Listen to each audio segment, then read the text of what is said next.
The Life and Adventures of Robinson Crusoe by Daniel Defoe, narrated by Kusi.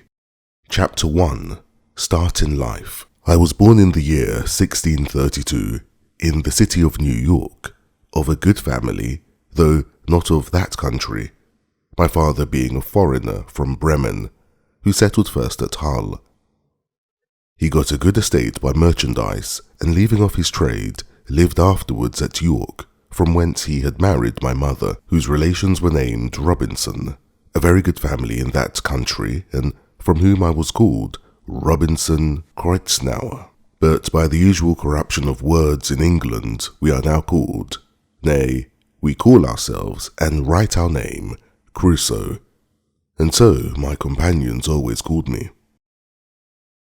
I had two elder brothers, one of whom was lieutenant colonel to an English regiment of foot in Flanders, formerly commanded by the famous Colonel Lockhart, and was killed at the battle near Dunkirk, against the Spaniards. What became of my second brother, I never knew, any more than my father or mother knew what became of me.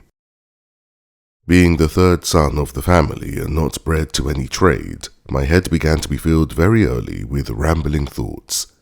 My father, who was very ancient, had given me a competent share of learning, as far as house education and a country free school generally go, and designed me for the law. But I would be satisfied with nothing but going to sea, and my inclination to this led me so strongly against the will, nay, the commands of my father, and against all the entreaties and persuasions of my mother and other friends, that there seemed to be something fatal in that propensity of nature, tending directly to the life of misery which was to befall me. My father, a wise and grave man, gave me serious and excellent counsel against what he foresaw was my design. He called me one morning into his chamber, where he was confined by the gout, and expostulated very warmly with me upon this subject. He asked me what reasons, more than a mere wandering inclination, I had for leaving father's house and my native country, where I might be well introduced and had a prospect of raising my fortune by application and industry, with a life of ease and pleasure.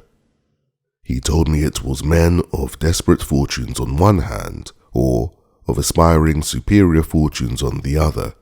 who went abroad upon adventures, to rise by enterprise and make themselves famous in undertakings of a nature out of the common road, that these things were all either too far above me or too far below me, that mine was the middle state, or what might be called the upper station of low life, which he had found by long experience was the best state in the world, the most suited to human happiness, not exposed to the miseries and hardships, the labour and sufferings of the mechanic part of mankind,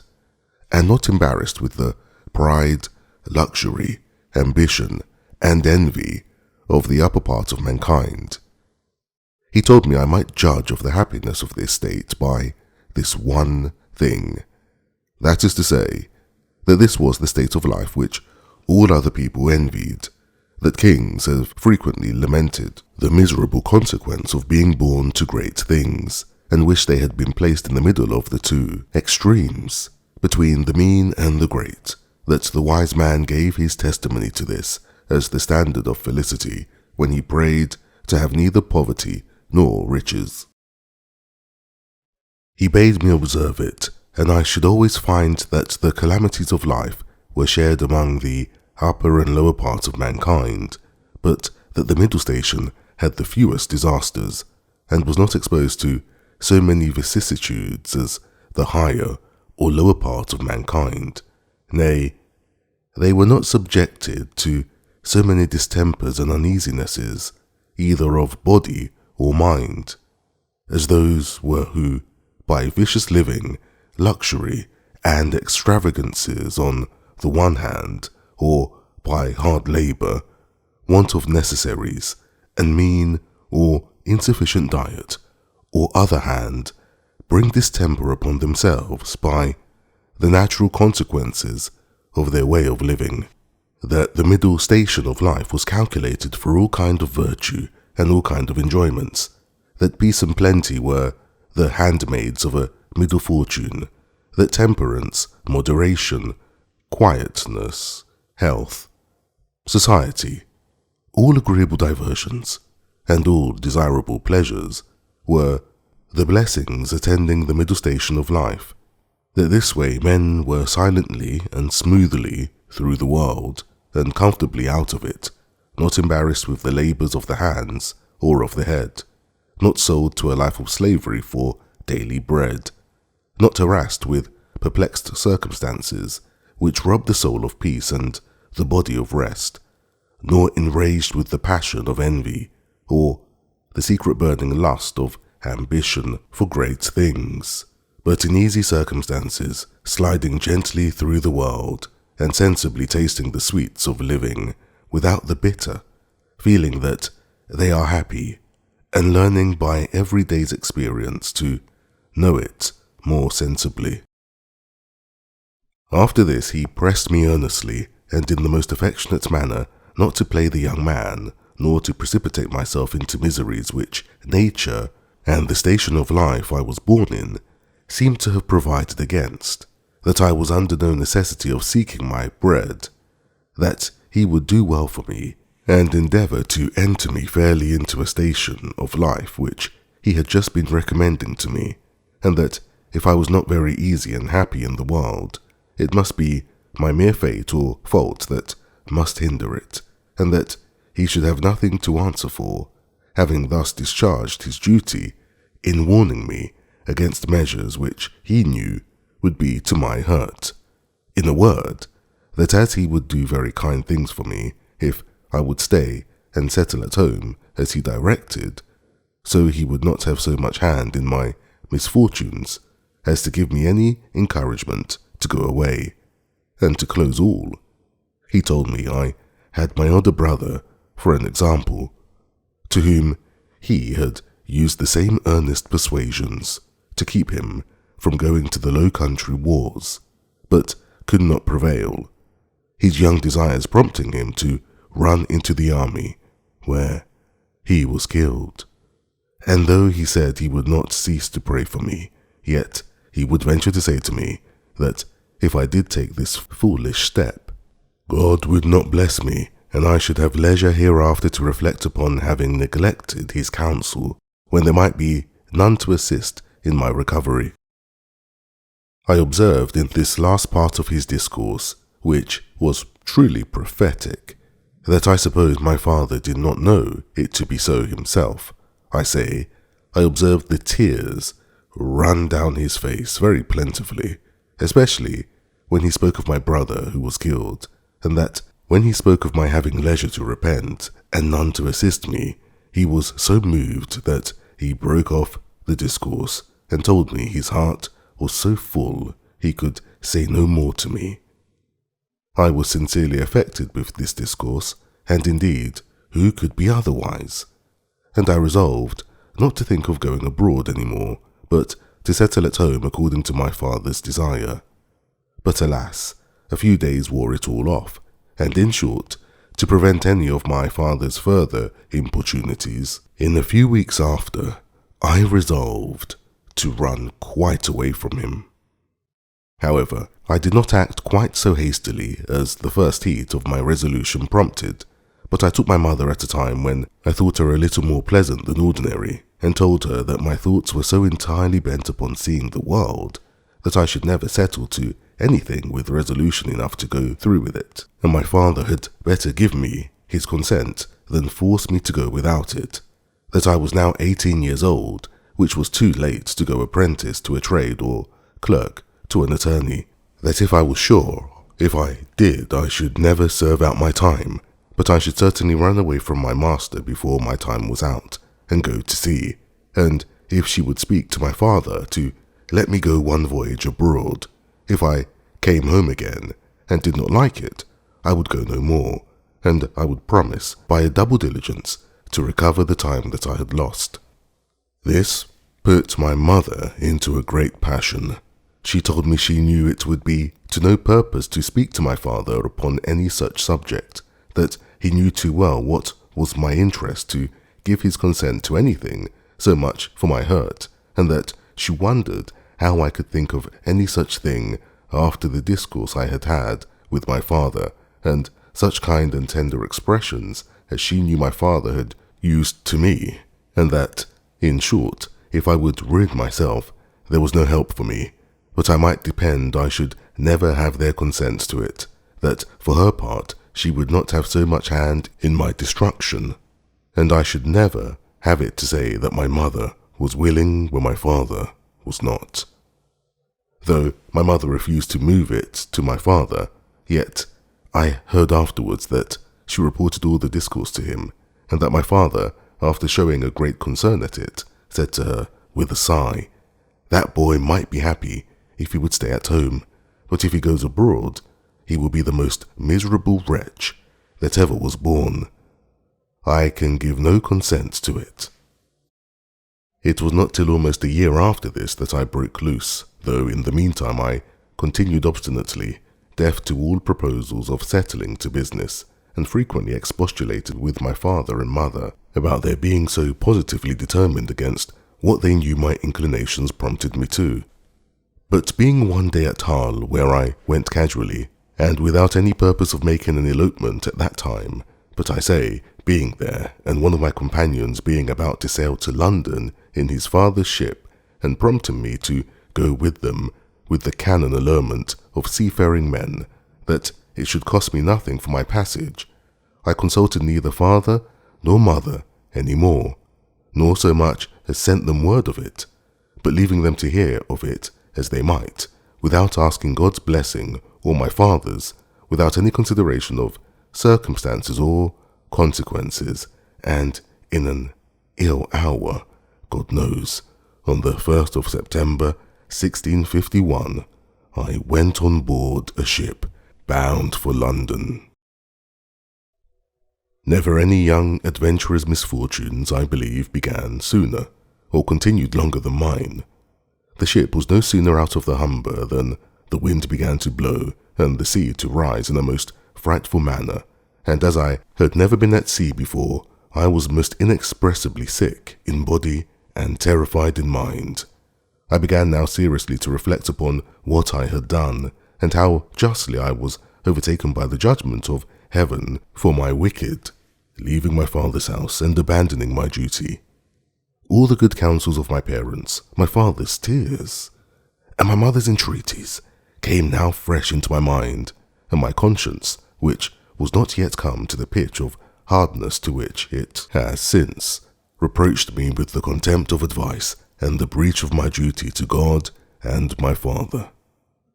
All this while the storm increased, and the sea went very high, though nothing like what I have seen many times since, no, nor what I saw a few days after, but it was enough to affect me then, who was but a young sailor, and had never known anything of the matter. I expected every wave would have swallowed us up, and that every time the ship fell down, as I thought it did, in the trough or hollow of the sea, we should never rise more. In this agony of mind, I made many vows and resolutions that, if it would please God to spare my life in this one voyage, if ever I got once my foot upon dry land again, I would go directly home to my father, and never set it into a ship again while I lived. That I would take his advice, and never run myself into such miseries as these any more. Now I saw plainly the goodness of his observations about the middle station of life, how easy, how comfortably he had lived all his days, and never had been exposed to tempests at sea or troubles on shore. And I resolved that I would, like a true repenting prodigal, go home to my father. These wise and sober thoughts continued all the while the storm lasted, and indeed some time after, but the next day the wind was abated, and the sea calmer, and I began to be a little inured to it. However, I was very grave for all that day, being also a little seasick still, but towards night the weather cleared up, the wind was quite over, and a charming fine evening followed. The sun went down perfectly clear, and rose so the next morning, and having little or no wind, and a smooth sea, the sun shining upon it, the sight was, as I thought, the most delightful that I ever saw. I had slept well in the night, and was now no more seasick, but very cheerful, looking with wonder upon the sea that was so rough and terrible the day before, and could be so calm and so pleasant in so little a time after. And now, lest my good resolution should continue, my companion, who had enticed me away, comes to me. "Well, Bob," says he, clapping me on the shoulder, "how do you do after it? I warrant you were affrighted, weren't you, last night, when it blew but a clapful of wind?" "A clapful, do you call it?" said I. "'Twas a terrible storm." "A storm, you fool," he replies. "Do you call that a storm? Why, it was nothing at all. Give us but a good ship and sea room, and we think nothing of such a squall of wind as that. But you're a fresh water sailor, Bob. Come, let us make a bowl of punch, and we'll forget all that. D'ye see what charming weather 'tis now?" To make short this sad part of my story, we went the way of all sailors. The punch was made, and I was made half drunk with it, and in that one night's wickedness I drowned all my repentance, all my reflections upon my past conduct, all my resolutions for the future. In a word, as the sea was returned to its smoothness of surface and settled calmness by the abatement of that storm, so the hurry of my thoughts being over, my fears and apprehensions of being swallowed up by the sea being forgotten,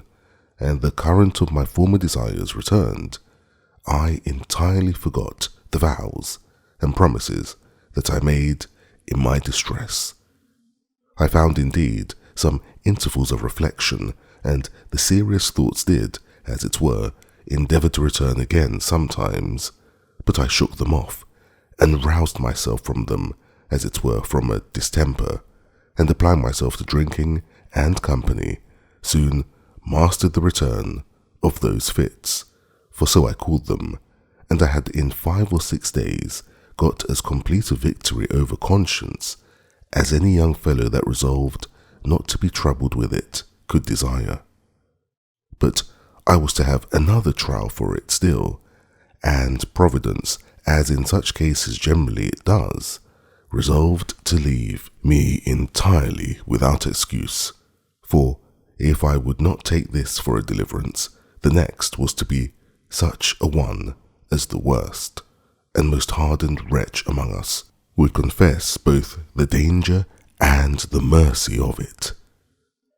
The 6th day of our being at sea, we came into Yarmouth roads. The wind having been contrary and the weather calm, we had made but little way since the storm. Here we were obliged to come to an anchor, and here we lay, the wind continuing contrary, namely at southwest, for 7 or 8 days, during which time a great many ships from Newcastle came into the same roads as the common harbour where the ships might wait for a wind for the river.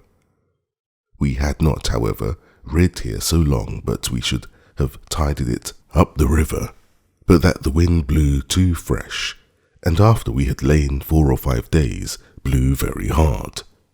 However, the roads being reckoned as good as a harbour, the anchorage good, and our ground tackle very strong, our men were unconcerned, and not in the least apprehensive of danger, but spent the time in rest and mirth, after the manner of the sea. But the 8th day, in the morning, the wind increased, and we had all hands at work to strike our topmasts and make everything snug and close, that the ship might ride as easy as possible. By noon, the sea went very high indeed, and our ship rode forecastle in, shipped several seas, and we thought once or twice our anchor had come home, upon which our master ordered out the anchor sheet, so that we rode with 2 anchors ahead, and the cables veered out to the bitter end. By this time it blew a terrible storm indeed, and now I began to see terror and amazement in the faces even of the seamen themselves. The master, though vigilant in the business of preserving the ship, yet as he went in and out of his cabin by me, I could hear him softly to say to himself several times, "Lord, be merciful to us. We shall be all lost.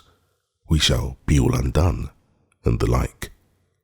During these first hurries I was stupid, lying still in my cabin, which was in the steerage, and cannot describe my temper. I could ill resume the first penitence which I had so apparently trampled upon and hardened myself against.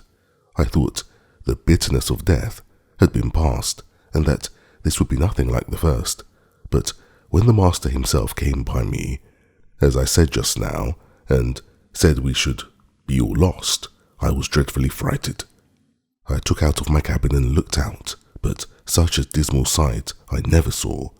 The sea ran mountains high and broke upon us every 3 or 4 minutes. When I could look about, I could see nothing but distress round us.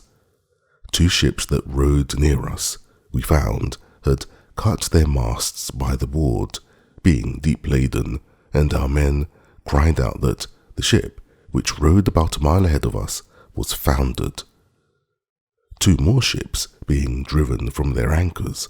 were run out of the roads to sea, at all adventures, and that with not a mast standing. The light ships fared the best, as not so much labouring in the sea, but 2 or 3 of them drove and came close by us, running away with only their spritsail out before the wind. Towards evening, the mate and boatswain begged the master of our ship to let them cut away the foremast, which he was very unwilling to do, but the boatswain, protesting to him that if he did not, the ship would founder, he consented, and when they had cut away the foremast, the mainmast stood so loose and shook the ship so much, they were obliged to cut that away also, and make a clear deck. Anyone may judge what a condition I must be in at all this, who was but a young sailor, and who had been in such a fright before at but a little. But if I can express at this distance the thoughts I had about me at that time, I was in tenfold more horror of mind upon account of my former convictions, and having returned from them to the resolutions I had wickedly taken at first, then I was at death itself, and these, added to the terror of the storm, put me into such a condition that I can by no words describe it. But the worst was not come yet. The storm continued with such fury that the seamen themselves acknowledged that they had never seen a worse. We had a good ship, but she was deep laden and wallowed in the sea, so that the seamen every now and then cried out she would founder.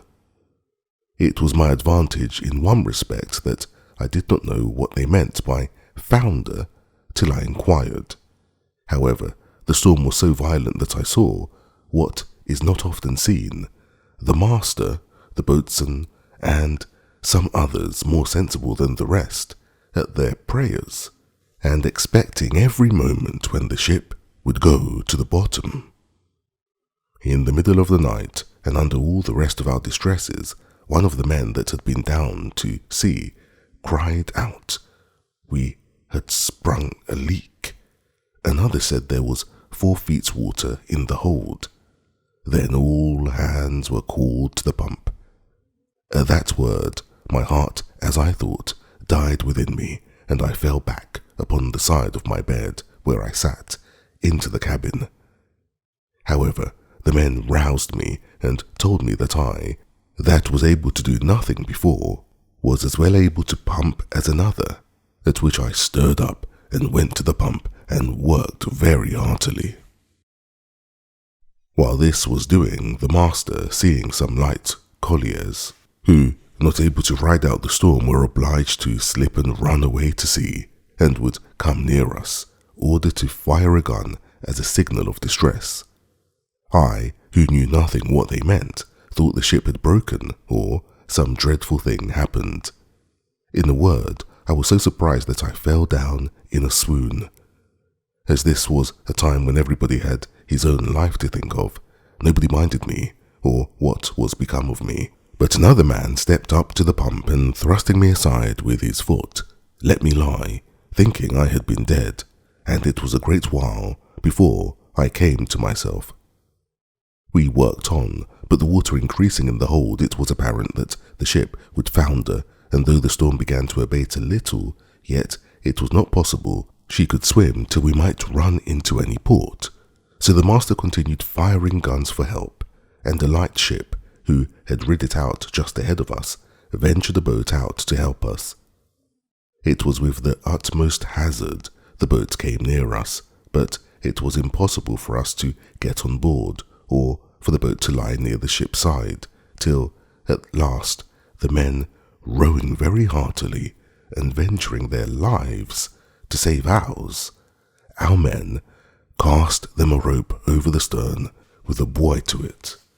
and then veered it out a great length, which they, after much labour and hazard, took hold of, and we hauled them close under our stern and got all into their boat. It was to no purpose for them or us, after we were in the boat, to think of reaching their own ship, so all agreed to let her drive, and only to pull her towards shore as much as we could, and our master promised them that if the boat was staved upon shore, he would make it good to their master. So partly rowing and partly driving, our boat went away to the northward, sloping towards the shore almost as far as Winterton Nest. We were not much more than a quarter of an hour out of our ship till we saw her sink, and then I understood for the first time what was meant by a ship foundering in the sea. I must acknowledge I had hardly eyes to look up when the seaman told me she was sinking, for from the moment that they rather put me into the boat that I might be said to go in, my heart, as it were, dead within me, partly with fright, partly with horror of mind, and my thoughts of what was yet before me. While we were in this condition, the men yet labouring at the oar to bring the boat near the shore, we could see, when, our boat mounting the waves, we were able to see the shore, a great many people running along the strand to assist us when we should come near, but we made but slow way towards the shore, nor were we able to reach the shore till, being past the lighthouse at Winterton, the shore falls off to the westward towards Cromer, and so the land broke off a little the violence of the wind. Here we got in, and though not without much difficulty, got all safe on shore, and walked afterwards on foot to Yarmouth, where, as unfortunate men, we were used with great humanity, as well by the magistrates of the town, who assigned us good quarters, as by particular merchants and owners of ships, and had money given us sufficient to carry us either to London or back to Hull, as we thought fit. Had I now the sense to have gone back to Hull and have gone home, I had been happy, and my father, as in our blessed Saviour's parable, had even killed the fatted calf for me. For hearing the ship I went away in was cast away in Yarmouth roads, it was a great while before he had any assurances that I was not drowned. But my ill fate pushed me on now with an obstinacy that nothing could resist, and though I had several times loud calls from my reason and my more composed judgment to go home, yet I had no power to do it. I know not what to call this, nor will I urge that it is a secret overruling decree that hurries us on to be the instruments of our own destruction, even though it be before us, and that we rush upon it with our eyes open. Certainly, nothing but some such decreed unavoidable misery which it was impossible for me to escape, could have pushed me forward against the calm reasonings and persuasions of my most retired thoughts, and against two such visible instructions as I had met with in my first attempt. My comrade, who had helped to harden me before, and who was the master's son, was now less forward than I. The first time he spoke to me after we were at Yarmouth, which was not till 2 or 3 days, for we were separated in the town to several quarters, I say, the first time he saw me, it appeared his tone was altered, and looked very melancholy, and, shaking his head, he asked me how I did, and telling his father who I was, and how I had come this voyage only for a trial, in order to go further abroad, his father, turning to me, with a very grave and concerned tone, "Young man," says he, "you ought never to go to sea again. You ought to take this for a plain and visible token that you are not to be a seafaring man." "Why, sir," said I, "will you go to sea no more?" "That is another case," said he. "It is my calling, and therefore my duty. But as you made this voyage on trial, you see what a taste heaven has given you of what you are to expect if you persist. Perhaps this has all befallen us on your account, like Jonah in the ship of Tarshish. Pray," continues he, "what are you, and on what account did you go to sea?" Upon that I told him some of my story, at the end of which he burst out into a strange kind of passion. "What had I done," says he, "that such an unhappy wretch should come into my ship? I would not set my foot in the same ship with thee again for £1,000. This indeed was, as I said, an excursion of his spirits, which were yet agitated by the sense of his loss, and was farther than he could have authority to go. However, he afterwards talked very gravely to me, exhorting me to go back to my father, and not tempt Providence to my ruin, telling me I might see a visible hand of heaven against me. And, young man, he said, depend on it, if you do not go back, wherever you go, you will meet with nothing but disasters and disappointments, till your father's words are fulfilled upon you." We parted soon after, for I made him little answer, and I saw him no more. Which way he went I knew not. As for me, having some money in my pocket, I travelled to London by land, and there, as well as on the road, had many struggles with myself, what course of life I should take, and whether I should go home or to sea. As to going home, shame opposed the best motions that offered to my thoughts, and it immediately occurred to me how I should be laughed at among the neighbours, and should be ashamed to see, not my father and mother only, but even everybody else, from whence I have since often observed how incongruous and irrational the common temper of mankind is, especially of youth, that to reason which ought to guide them in such cases, namely, that they are not ashamed to sin, and yet are ashamed to repent, not ashamed of the action for which they ought justly to be esteemed fools, but are ashamed of the returning, which only can make them be esteemed wise men. In this state of life, however, I remained some time, uncertain what measures to take and what course of life to lead. An irresistible reluctance continued to going home, and as I stayed away a while, the remembrance of the distress I had been in wore off, and as that abated, the little motion I had in my desires to return wore off with it, till, at last, I quite laid aside the thoughts of it and looked out for the voyage. Chapter 2. Slavery and Escape. That evil influence which carried me first away from my father's house, which hurried me into the wild and indigested notion of raising my fortune, and that impressed those conceits so forcibly upon me as to make me deaf to all good advice and to the entreaties and even the commands of my father, I say, the same influence, whatever it was, presented the most unfortunate of all enterprises to my view, and I went on board a vessel bound to the coast of Africa, or, as our sailors vulgarly call it, a voyage to Guinea. It was my great misfortune that in all these adventures I did not ship myself as a sailor when, though I might indeed have worked a little harder than ordinary, yet at the same time I should have learnt the duty and office of a foremast man, and in time might have qualified myself for a mate or lieutenant, if not for a master. But as it was always my fate to choose for the worse, so I did here, for having money in my pocket and good clothes upon my back, I would always go on board, in the habit of a gentleman, and so I neither had any business in the ship, nor learned to do any.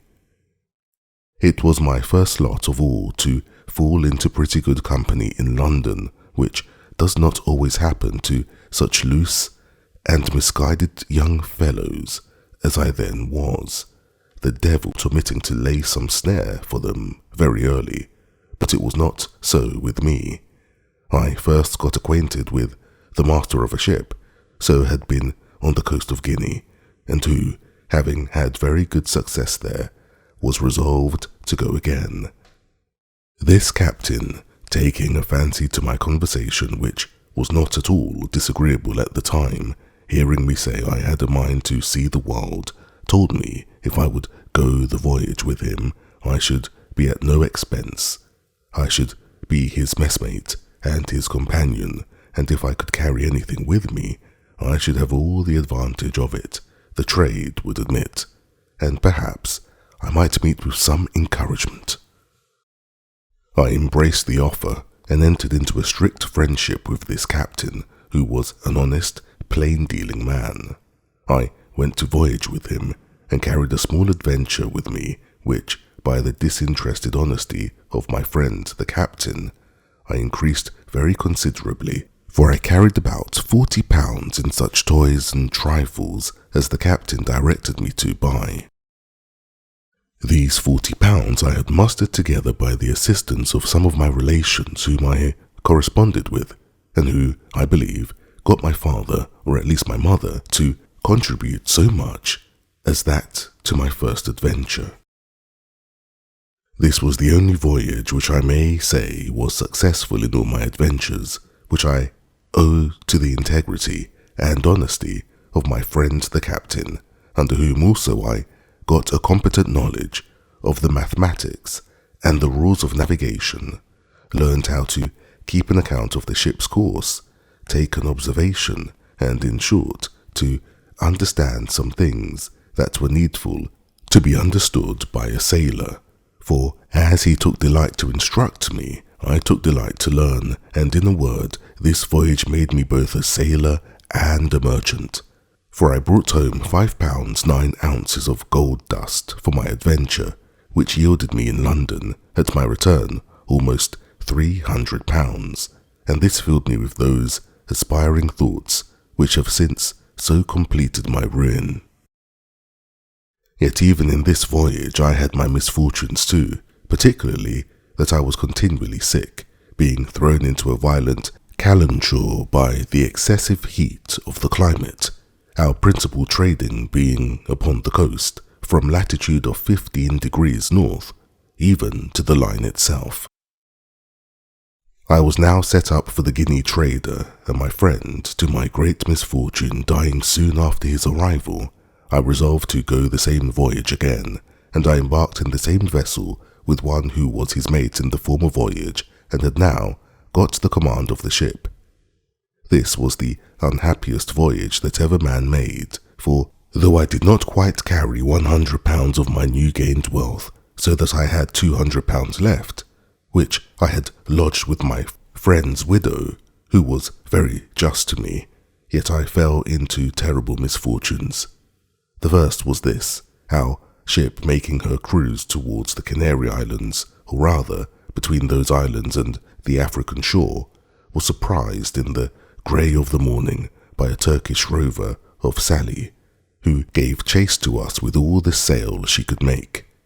We crowded also as much canvas as our yards would spread, or our masts carry, to get clear, but finding the pirate gained upon us, and would certainly come up with us in a few hours, we prepared to fight, our ship having 12 guns and the rogue 18.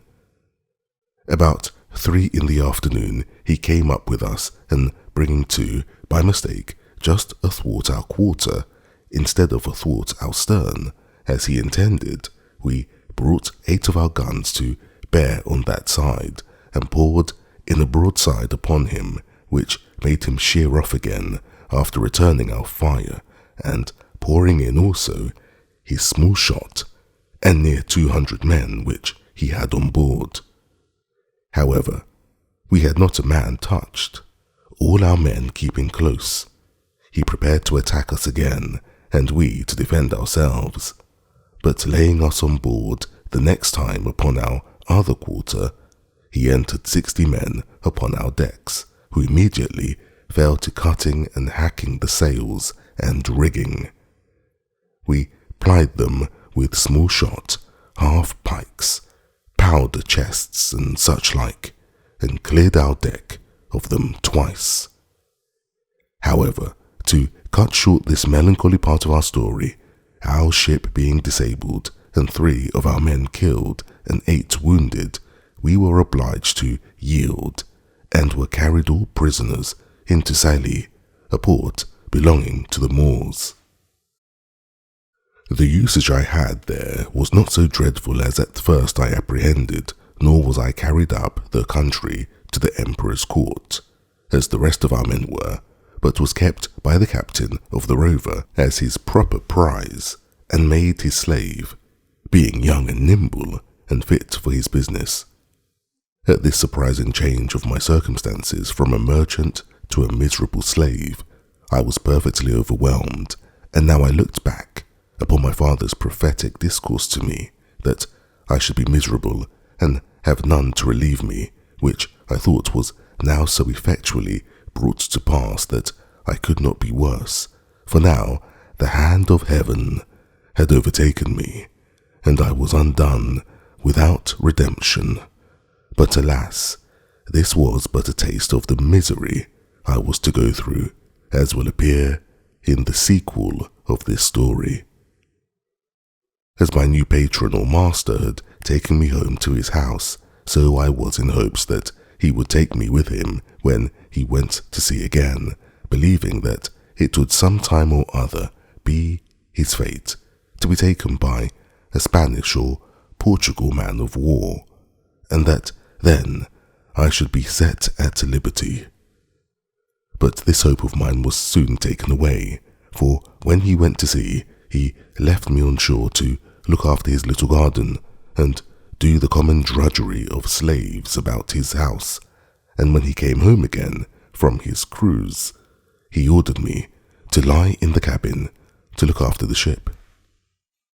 Here I meditated nothing but my escape and what method I might take to effect it, but found no way that had the least probability in it,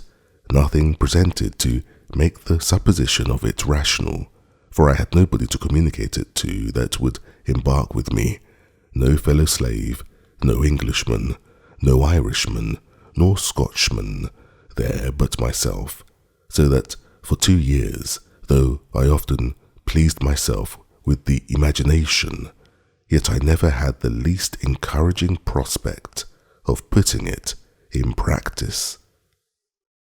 After about 2 years, an odd circumstance presented itself, which put the old thought of making some attempt for my liberty again in my head.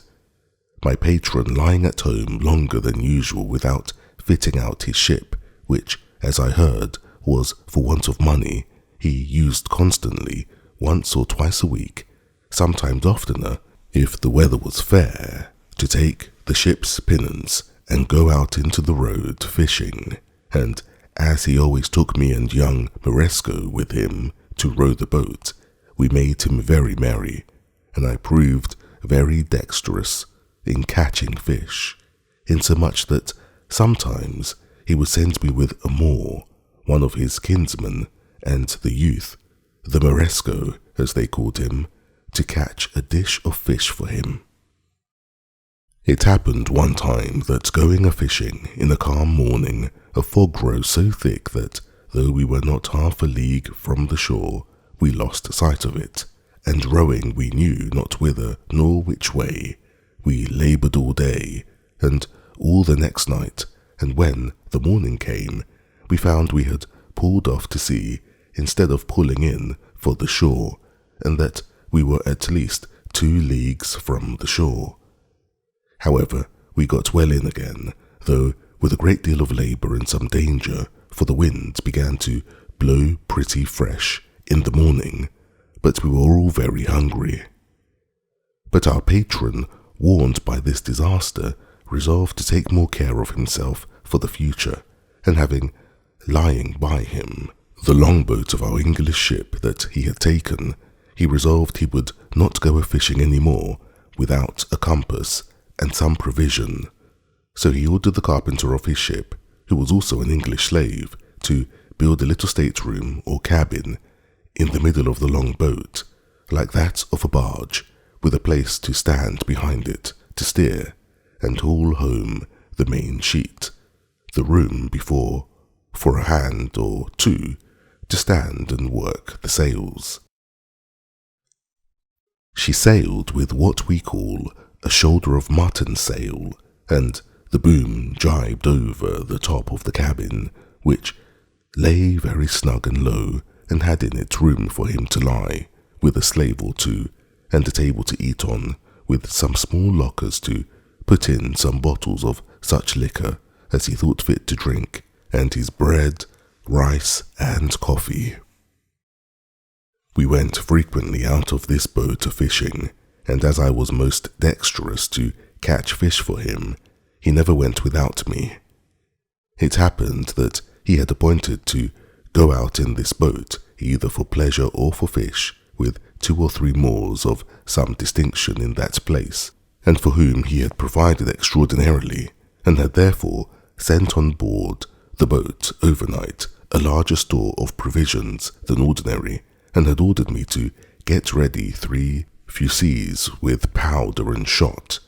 which were on board his ship, for that they designed some sport of fowling as well as fishing. I got all things ready as he had directed, and waited the next morning with the boat washed clean, her ancient and pendants out, and everything to accommodate his guests, when by and by my patron came on board alone and told me his guests had put off going from some business that fell out, and ordered me, with the man and boy, as usual, to go out with the boat and catch them some fish, for that his friends were to sup at his house, and commanded that as soon as I got some fish I should bring it home to his house, all which I prepared to do. This moment my former notions of deliverance darted into my thoughts, for now I found I was likely to have a little ship at my command, and my master being gone, I prepared to furnish myself not for fishing business, but for a voyage, though I knew not, neither did I so much as consider, whither I should steer. Anywhere to get out of that place was my desire. My first contrivance was to make a pretence to speak to this Moor, to get something for our subsistence on board, for I told him we must not presume to eat of our patron's bread. He said that was true, so he brought a large basket of rusk or biscuit, and 3 jars of fresh water into the boat. I knew where my patron's case of bottles stood, which, it was evident by the make, were taken out of some English prize, and I conveyed them into the boat while the Moor was on shore, as if they had been there before our master. I conveyed also a great lump of beeswax into the boat, which weighed about 1/2 weight, with a parcel of twine or thread, a hatchet, a saw, and a hammer, all of which were of great use to us afterwards, especially the wax, to make candles. Another trick I tried upon him, which he innocently came into also. His name was Ismail,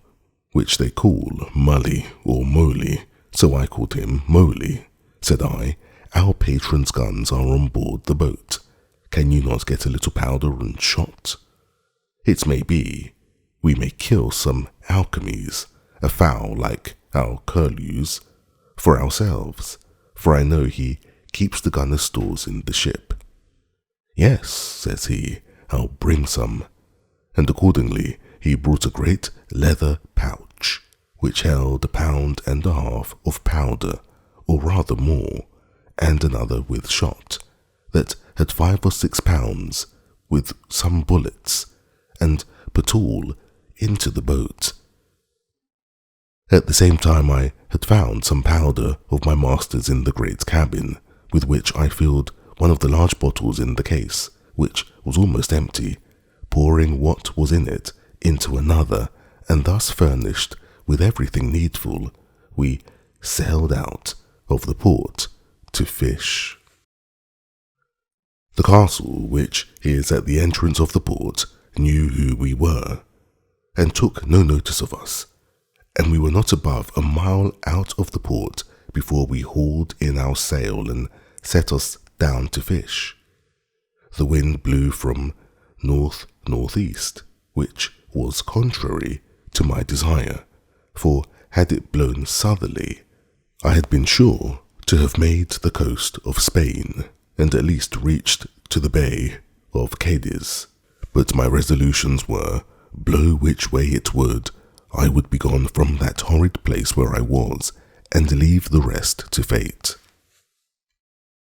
After we had fished some time and caught nothing, for when I had fish on my hook I would not pull them up, that he might not see them, I said to the Moor,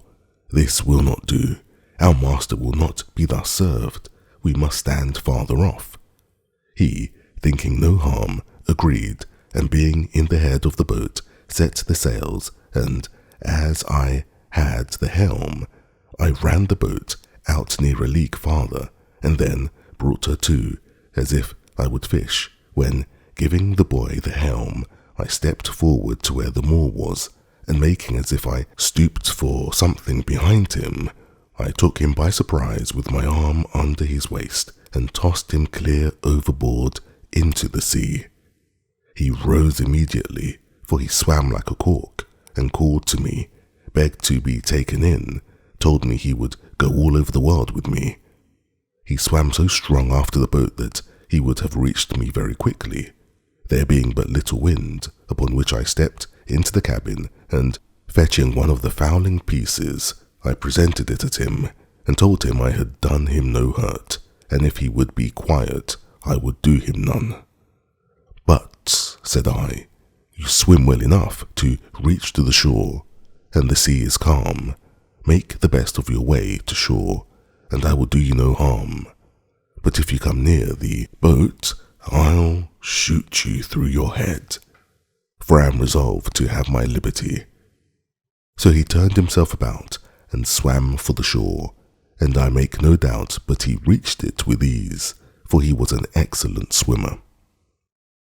I could have been content to have taken this Moor with me, and have drowned the boy, but there was no venturing to trust him. When I was gone, I turned to the boy, whom they had called Xury, and said to him, "Xury, if you will be faithful to me, I'll make you a great man. But if you will not stroke your face to be true to me, that is, swear by Mohammed and his father's beard, I must throw you into the sea too." The boy smiled in my face, and spoke so innocently that I could not distrust him, and swore to be faithful to me and go all over the world with me. While I was in view of the Moor that was swimming, I stood out directly to sea with the boat rather stretching to windward, that they might think me gone towards the strait's mouth, as indeed anyone that had been in their wits must have been supposed to do. For who would have supposed we were sailed on to the southward, to the truly barbarian coast, where whole nations of Negroes were sure to surround us with their canoes and destroy us, where we could not go on shore, but we should be devoured by savage beasts or more merciless savages of humankind. But as soon as it grew dusk in the evening, I changed my course and steered directly south and by east, bending my course a little towards the east, that I might keep in with the shore, and having a fresh, fair gale of wind and the smooth, quiet sea, I made such sail that I believe by the next day at 3 o'clock in the afternoon, when I first made the land, I could not be less than 150 miles south of Salé, quite beyond the Emperor of Morocco's dominions, or indeed of any other king thereabouts, for we saw no people. Yet such was the fright I had taken of the Moors, and the dreadful apprehensions I had of falling into their hands, that I would not stop, or go on shore, or come to an anchor, the wind continuing fair till I had sailed in that manner 5 days, and then the wind shifting to the southward, I concluded also that if any of our vessels were in chase of me, they also would now give over. So I ventured to make to the coast, and came to an anchor in the mouth of a little river. I knew not what, nor where, neither what latitude, what country, what nation, or what river. I neither saw nor desired to see any people. The principal thing I wanted was fresh water. We came into this creek in the evening, resolving to swim on shore as soon as it was dark, and discover the country. But as soon as it was quite dark, we heard such dreadful noises of the barking, roaring, and howling of wild creatures, of we knew not what kinds, that the poor boy was ready to die with fear, and begged of me not to go on shore till day. Well, Xury, said I, then I won't, but it may be that we may see men by day who will be as bad to us as these lions. Then we give them the shoot gun, says Xury, laughing. Make them run away. Such English Xury spoke by conversing among us slaves. However, I was glad to see the boy so cheerful, and I gave him a dram out of our patron's case of bottles to cheer him up. After all, Xury's advice was good, and I took it. We dropped our little anchor and lay still all night. I say still, for we slept none, for in 2 or 3 hours we saw vast great creatures, we knew not what to call them, of many sorts, come down to the seashore and run into the water, wallowing and washing themselves for the pleasure of cooling themselves, and they made such a hideous howling and yelling that I never indeed heard the like. Xury was dreadfully frighted, and indeed so was I too, but we were both more frighted when we heard one of these mighty creatures come swimming towards our boat. We could not see him, but we might hear him by his blowing to be a monstrous, huge and furious beast.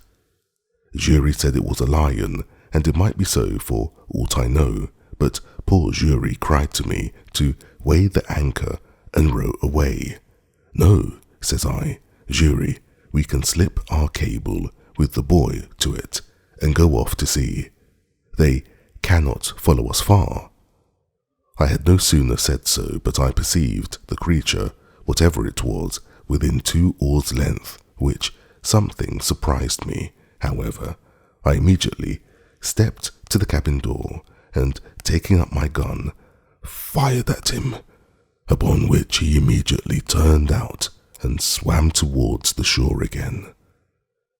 But it is impossible to describe the horrid noises and hideous cries and howlings that were raised, as well upon the edge of the shore as higher within the country, upon the noise or report of the gun, a thing I have some reason to believe those creatures had never heard before. This convinced me that there was no going on shore for us in the night on that coast, and how to venture on shore in the day was another question too, for to have fallen into the hands of any of the savages had been as bad as to have fallen into the hands of the lions and tigers. At least we were equally apprehensive of the danger of it. Be that as it would, we were obliged to go on shore somewhere or other for water, for we had not a pint left in the boat. When and where to get it was the point. Xury said if I would let him go on shore with one of the jars, he would find if there was any water and bring some to me. I asked him why he would go, why I should not go, and he stay in the boat. The boy answered with so much affection as made me love him ever after. Says he, if wild man comes, they eat me, you go away. Well, Xury, said I,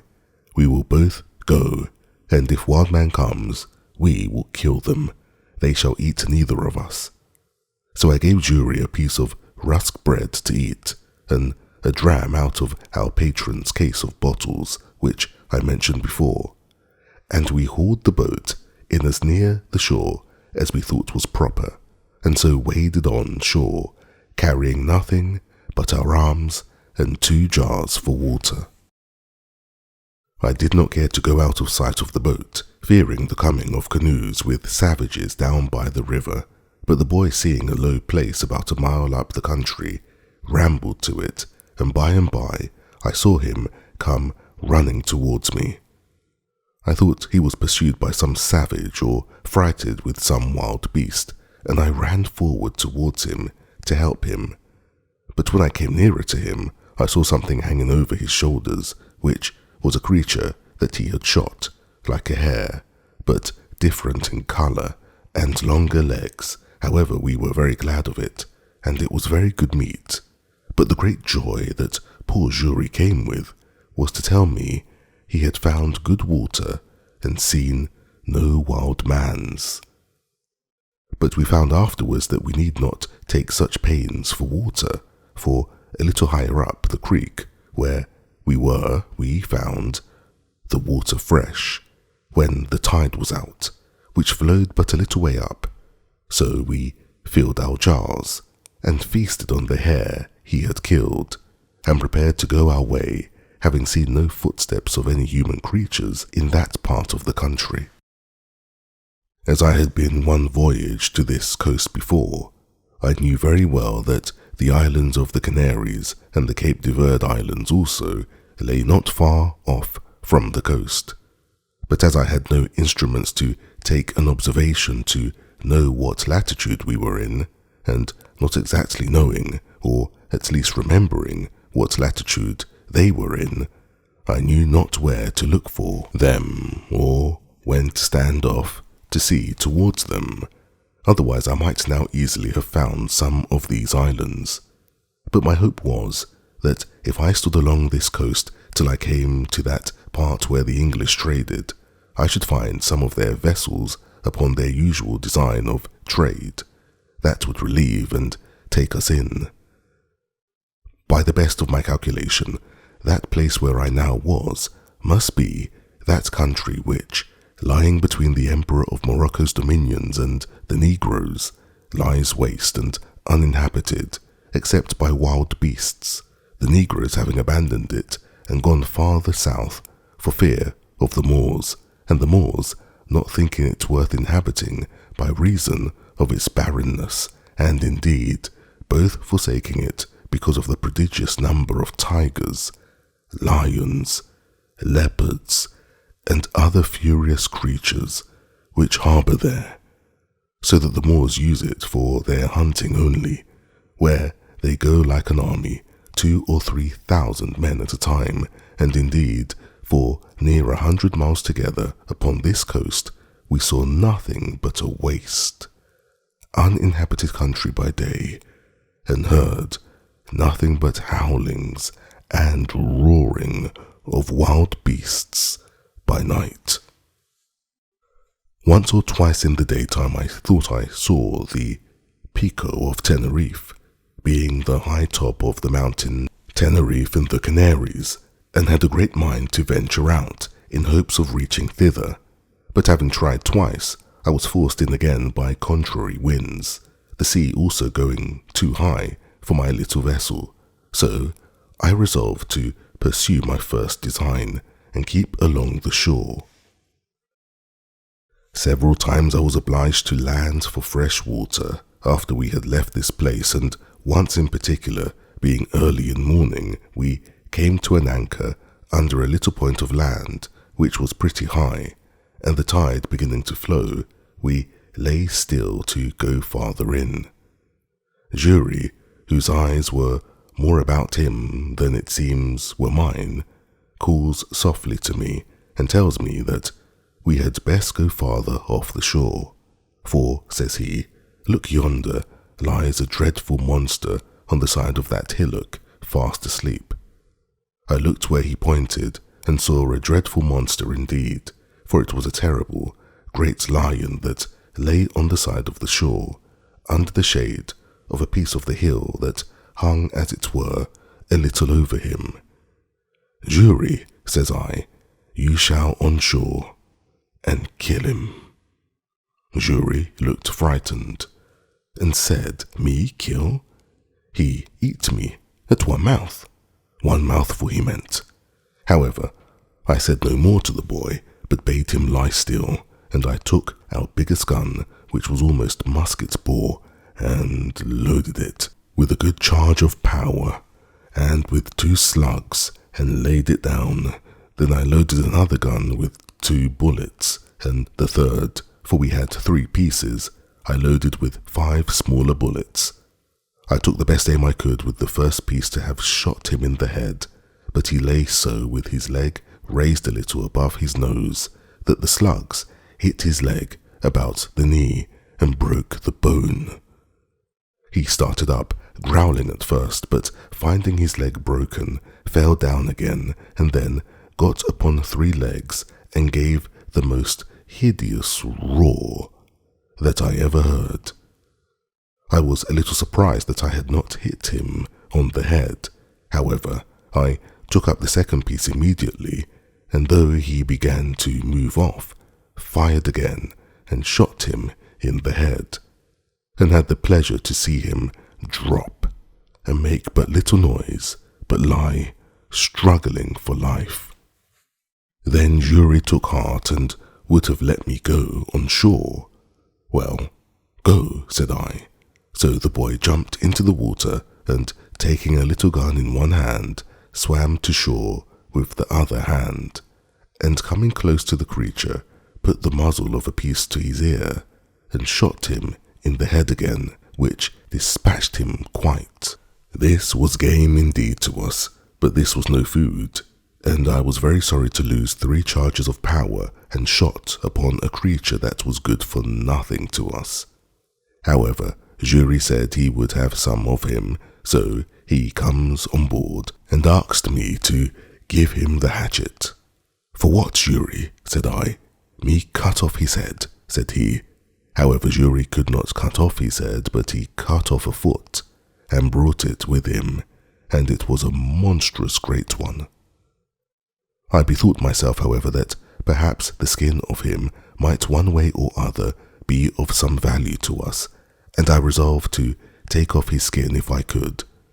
So Xury and I went to work with him, but Xury was much the better workman at it, for I knew very ill how to do it.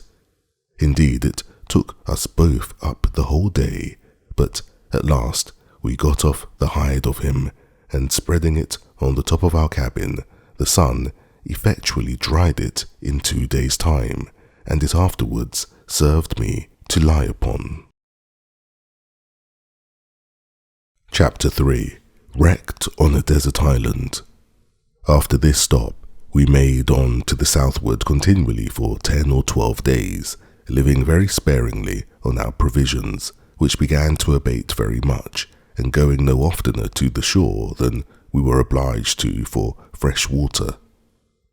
My design in this was to make the river Gambia, or Senegal, that is to say, anywhere about the Cape de Verde, where I was in hopes to meet some European ship, and if I did not,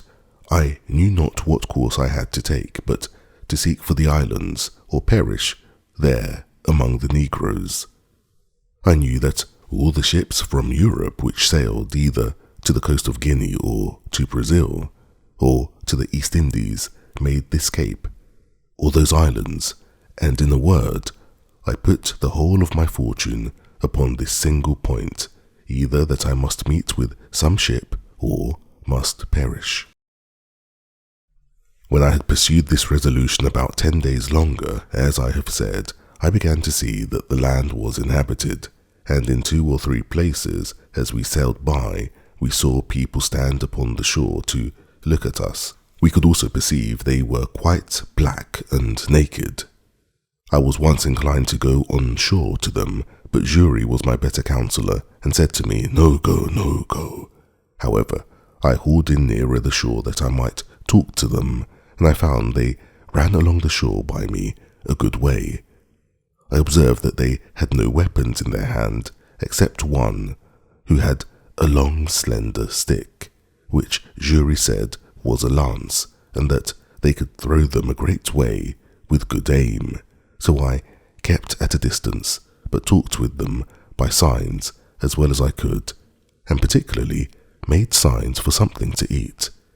They beckoned me to stop my boat, and they would fetch me some meat.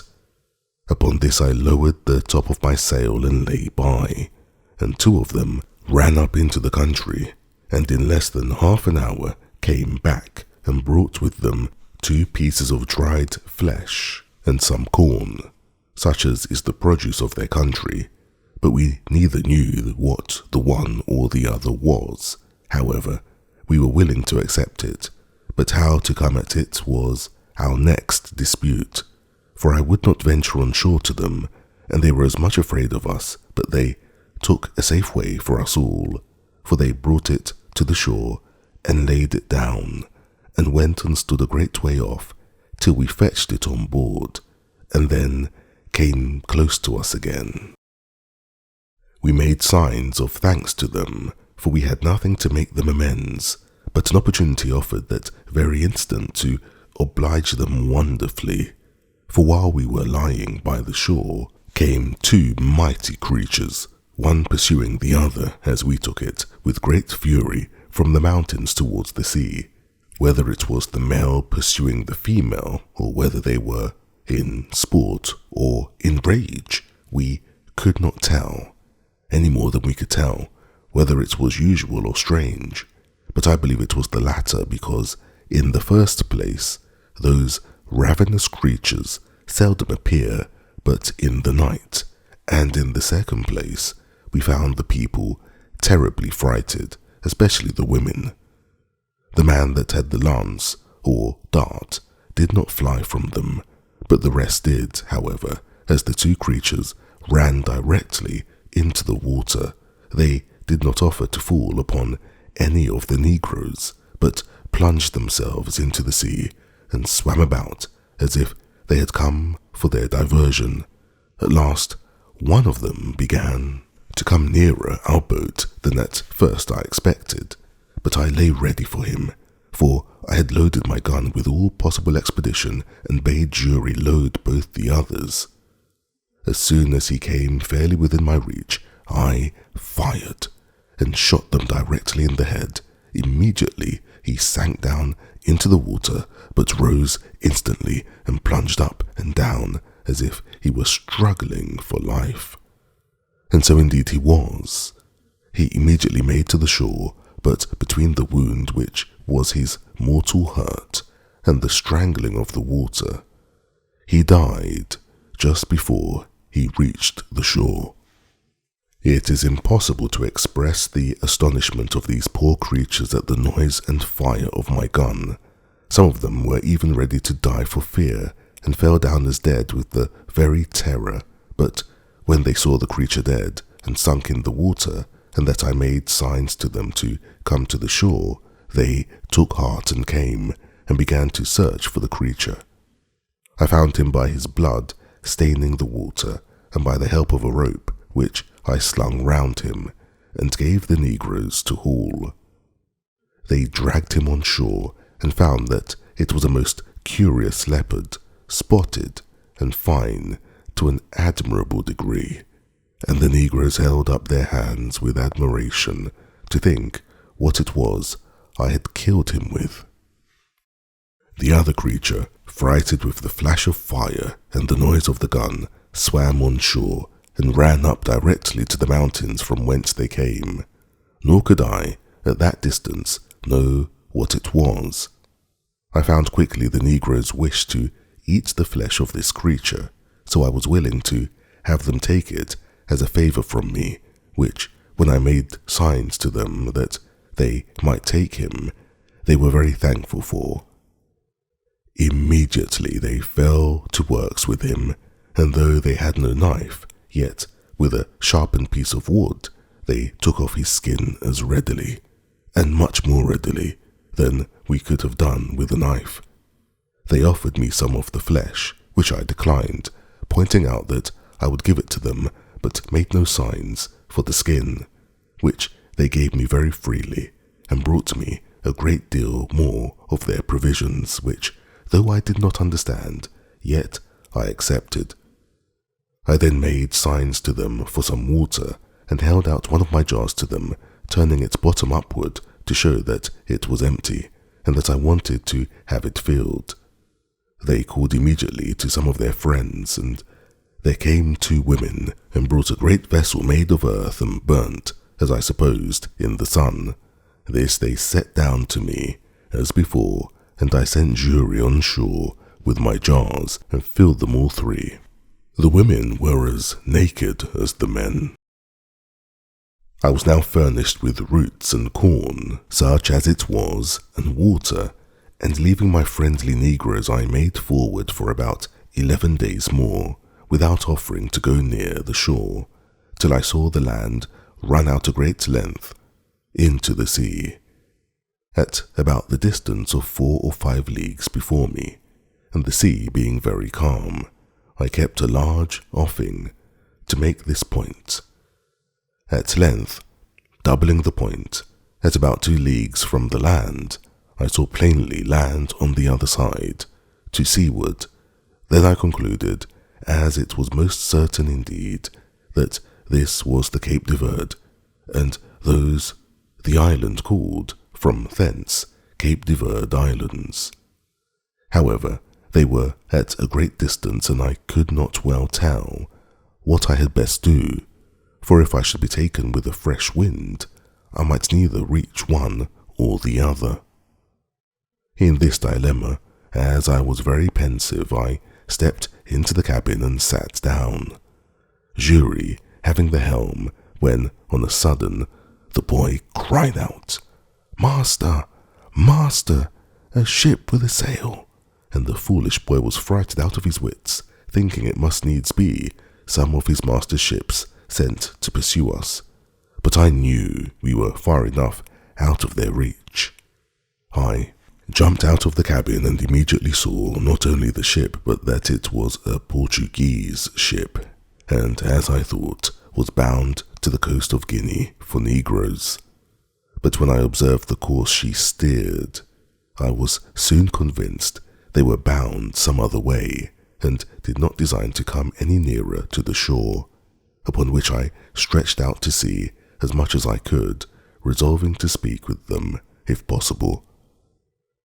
With all the sail I could make, I found I should not be able to come in their way, but that they would be gone by before I could make any signal to them.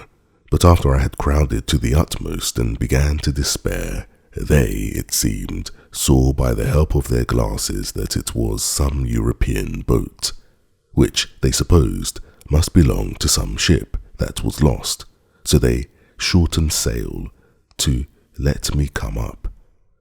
I was encouraged with this, and as I had my patron's ancient on board, I made a waft of it to them for a signal of distress, and fired a gun, both which they saw, for they told me they saw the smoke, though they did not hear the gun.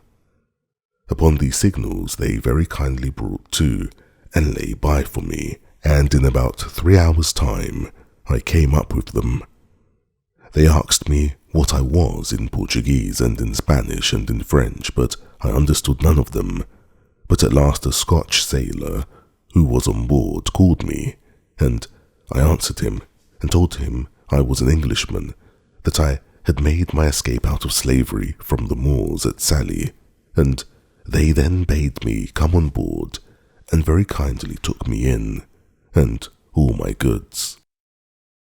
It was an inexpressible joy to me, which anyone will believe, that I was thus delivered, as I esteemed it, from such a miserable and almost hopeless condition as I was in, and I immediately offered all that I had to the captain of the ship as a return for my deliverance, but he generously told me he would take nothing from me, but that all I had should be delivered safe to me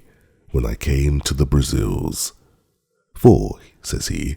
I have saved your life on no other terms than I would be glad to be saved myself, and it may, one time or other, be my lot to be taken up in the same condition. Besides, said he, when I carry you to the Brazils, so great a way from your own country, if I should take from you what you have, you will be starved there, and then I only take away that life I have given. No, no, says he, Signor Inglese, Mr. Englishman, I will carry you thither in charity, and those things will help to buy your subsistence there, and your passage home again. As he was charitable in this proposal, so he was just in the performance to a tittle, for he ordered the seamen that none should touch anything that I had. Then he took everything into his own possession, and gave me back an exact inventory of them, that I might have them, even to my 3 earthen jars. As to my boat, it was a very good one, and that he saw, and told me he would buy it off me, for his ship's use, and asked me what I would have for it. I told him he had been so generous to me in everything, that I could not offer to make any price of the boat, but left it entirely to him. Upon which he told me he would give me a note of hand to pay me 80 pieces of 8 for it at Brazil, and when it came there, if anyone offered it to give more, he would make it up.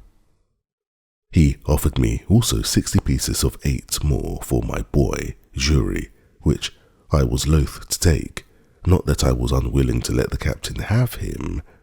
but I was very loath to sell the poor boy's liberty, who had assisted me so faithfully in procuring my own. However, when I let him know my reason, he owned it to be just, and offered me this medium, that he would give the boy an obligation to set him free in 10 years, if he turned Christian. Upon this, and Xury saying he was willing to go to him, I let the captain have him. We had a very good voyage to the Brazils, and I arrived at the bay de Todos los Santos, or All Saints Bay, in about 22 days after. And now I was once more delivered from the most miserable of all conditions of life, and what to do next with myself I was to consider. The generous treatment the captain gave me I can never enough remember. He would take nothing of me for my passage, gave me 20 ducats for the leopard skin, and 40 for the lion skin, which I had in my boat, and caused everything I had in the ship to be punctually delivered to me, and what I was willing to sell he bought off me, such as the case of bottles, 2 of my guns, and a piece of the lump of beeswax, for I had made candles of the rest. In a word, I made about 220 pieces of 8 of all my cargo, and with this stock I went on shore in the Brazils. I had not been long here before I was recommended to the house of the good, honest man like himself, who had an ingenio, as they call it, that is, a plantation and a sugar house. I lived with him some time and acquainted myself by that means with the manner of planting and making of sugar, and seeing how well the planters lived and how they got rich suddenly. I resolved if I could get a license to settle there, I would turn planter among them, resolving in the meantime to find out some way to get my money, which I had left in London, remitted to me. To this purpose, getting a kind of letter of naturalization, I purchased as much land that was uncured as my money would reach, and formed a plan for my plantation and settlement, such a one as might be suitable to the stock which I proposed to myself to receive from England.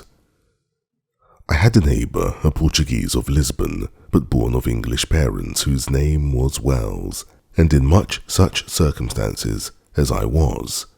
I call him my neighbour because his plantation lay next to mine, and we went on very sociably together.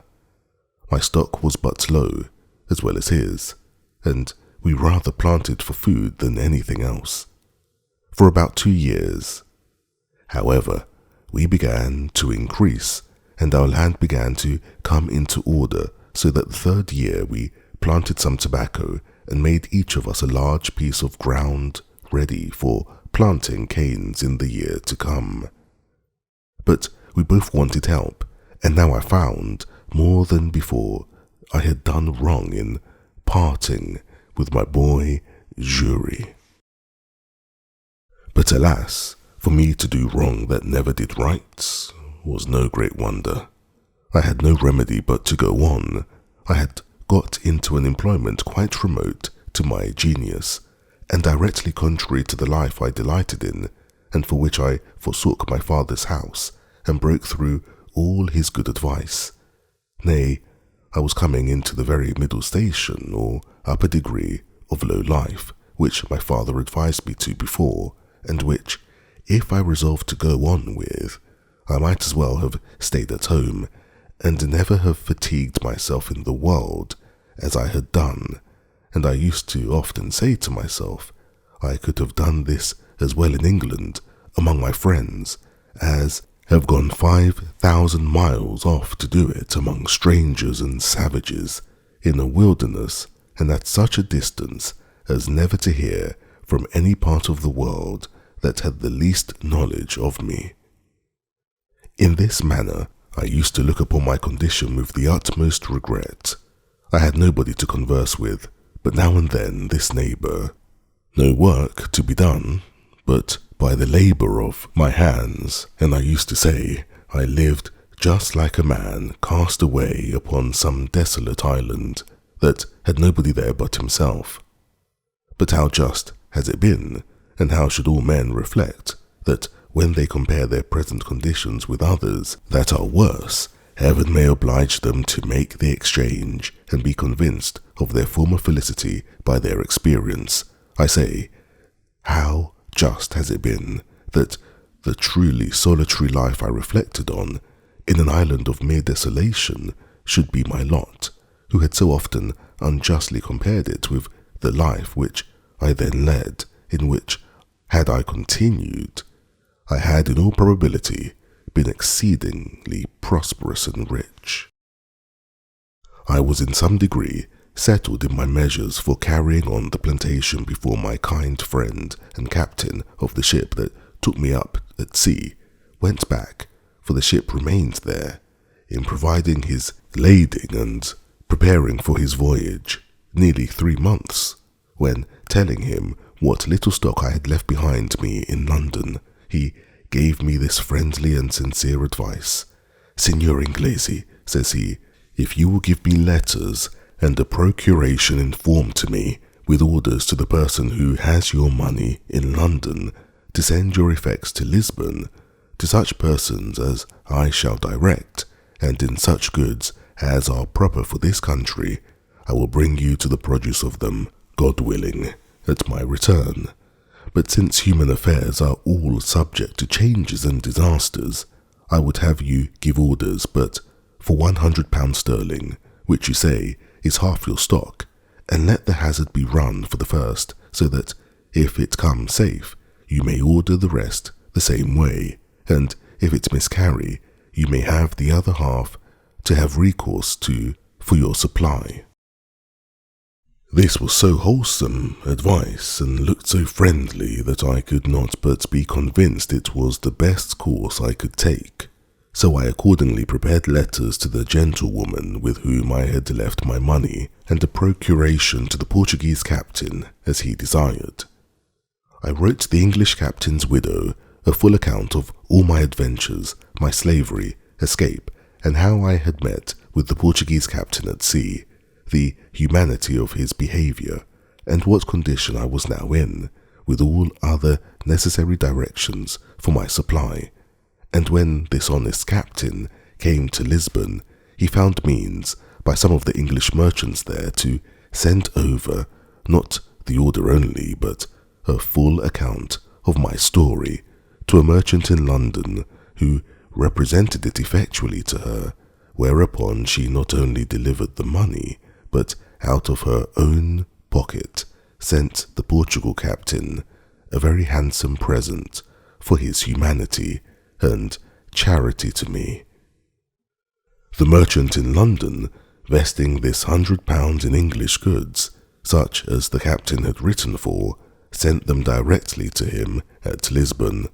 and he brought them all safe to me to the Brazils, among which, without my direction, for I was too young in my business to think of them, he had taken care to have all sorts of tools, ironwork, and utensils necessary for my plantation, and which were of great use to me.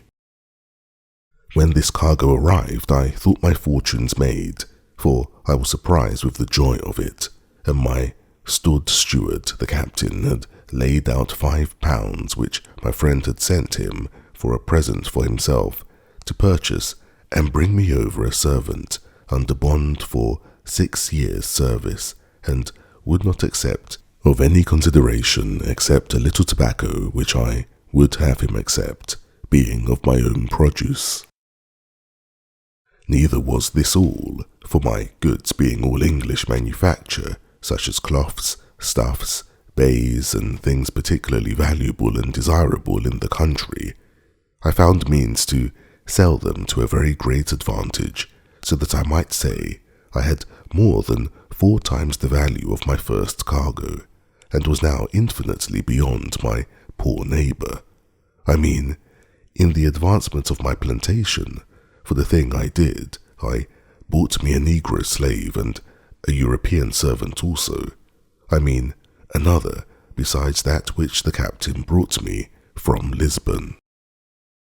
But as abused prosperity is oftentimes made the very means of our greatest adversity, so it was with me. I went on the next year with great success in my plantation. I raised 50 great rolls of tobacco on my ground, more than I had disposed for the necessaries among my neighbours, and these 50 rolls, being each of above 100 weight, were well cured, and laid by against the return of the fleet from Lisbon.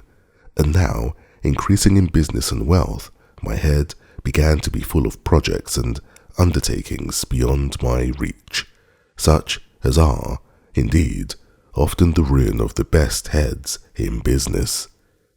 Had I continued in the station I was now in, I had room for all the happy things to have yet befallen me, for which my father so earnestly recommended a quiet, retired life, and of which he had so sensibly described the middle station of life to be full of. But other things attended me, and I was still to be the wilful agent of all my own miseries, and particularly to increase my fault and double the reflections upon myself, which, in my future sorrows, I should have leisure to make. All these miscarriages were procured by my apparent obstinate adhering to my foolish inclination of wandering abroad and pursuing that inclination in contradiction to the clearest views of doing myself good in a fair and plain pursuit of those prospects and those measures of life which nature and providence concurred to present me with and to make my duty.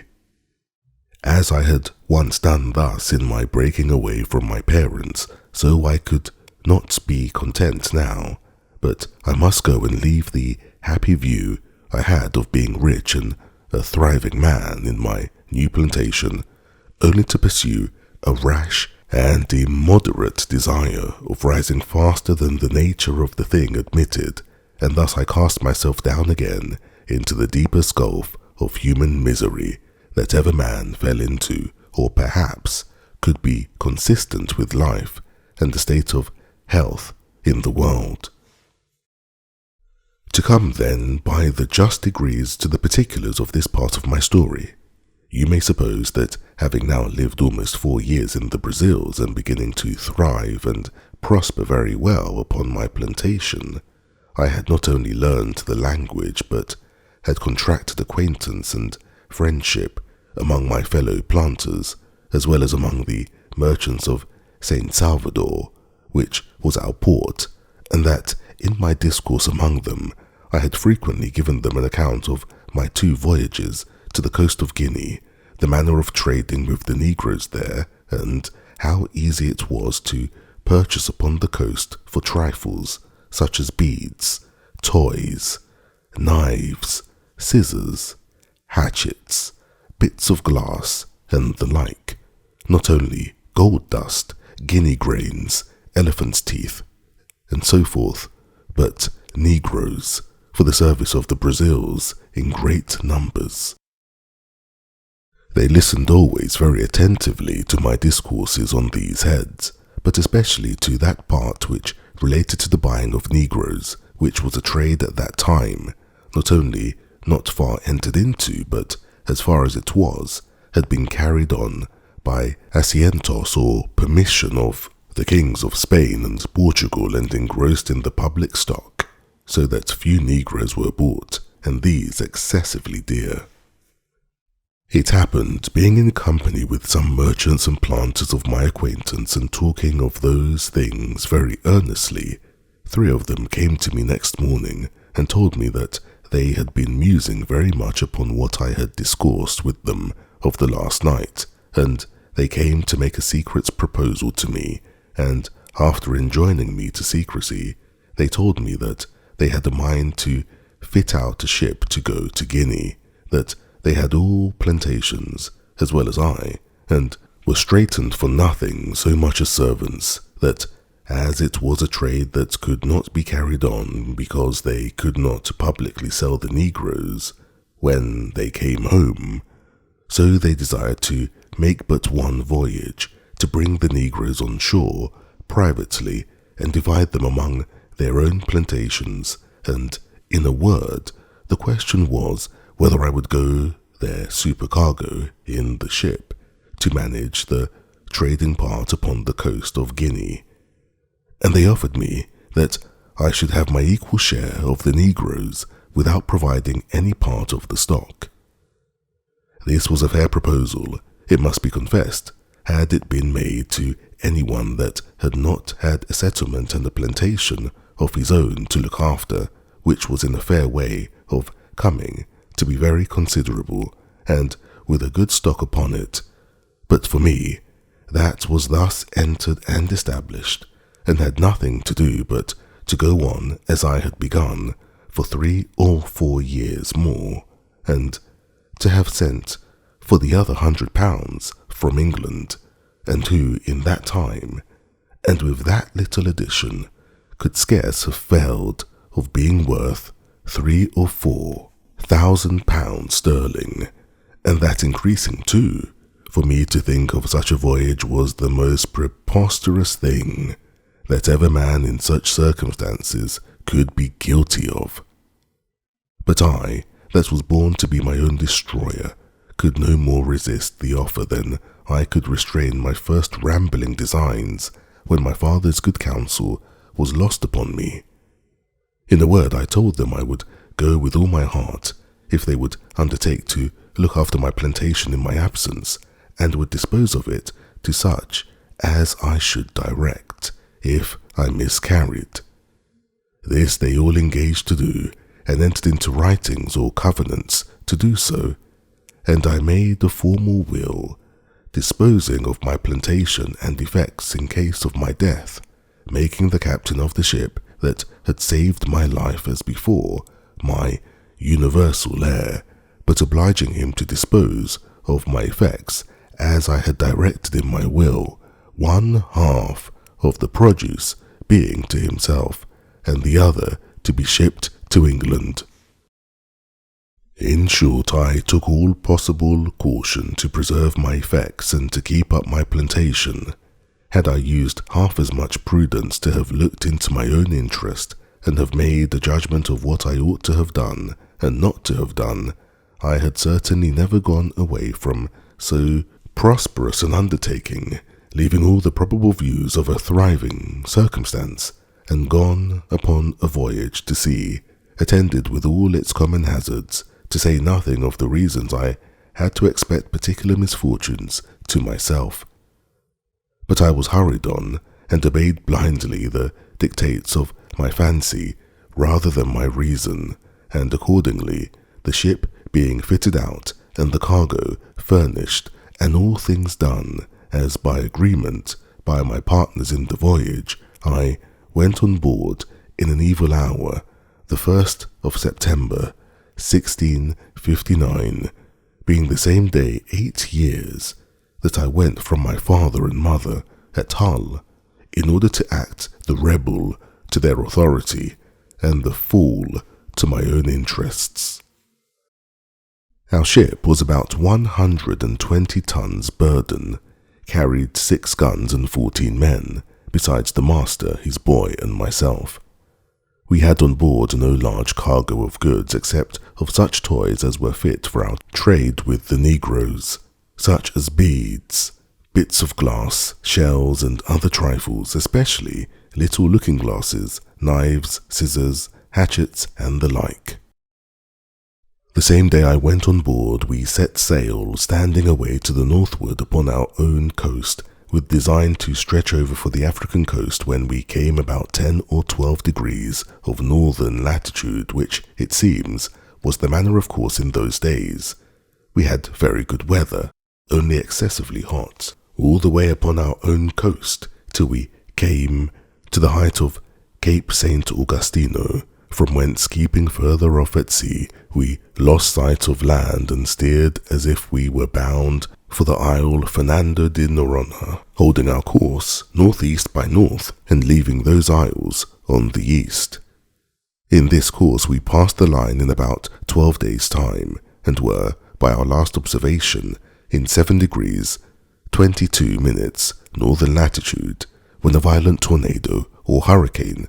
took us quite out of our knowledge.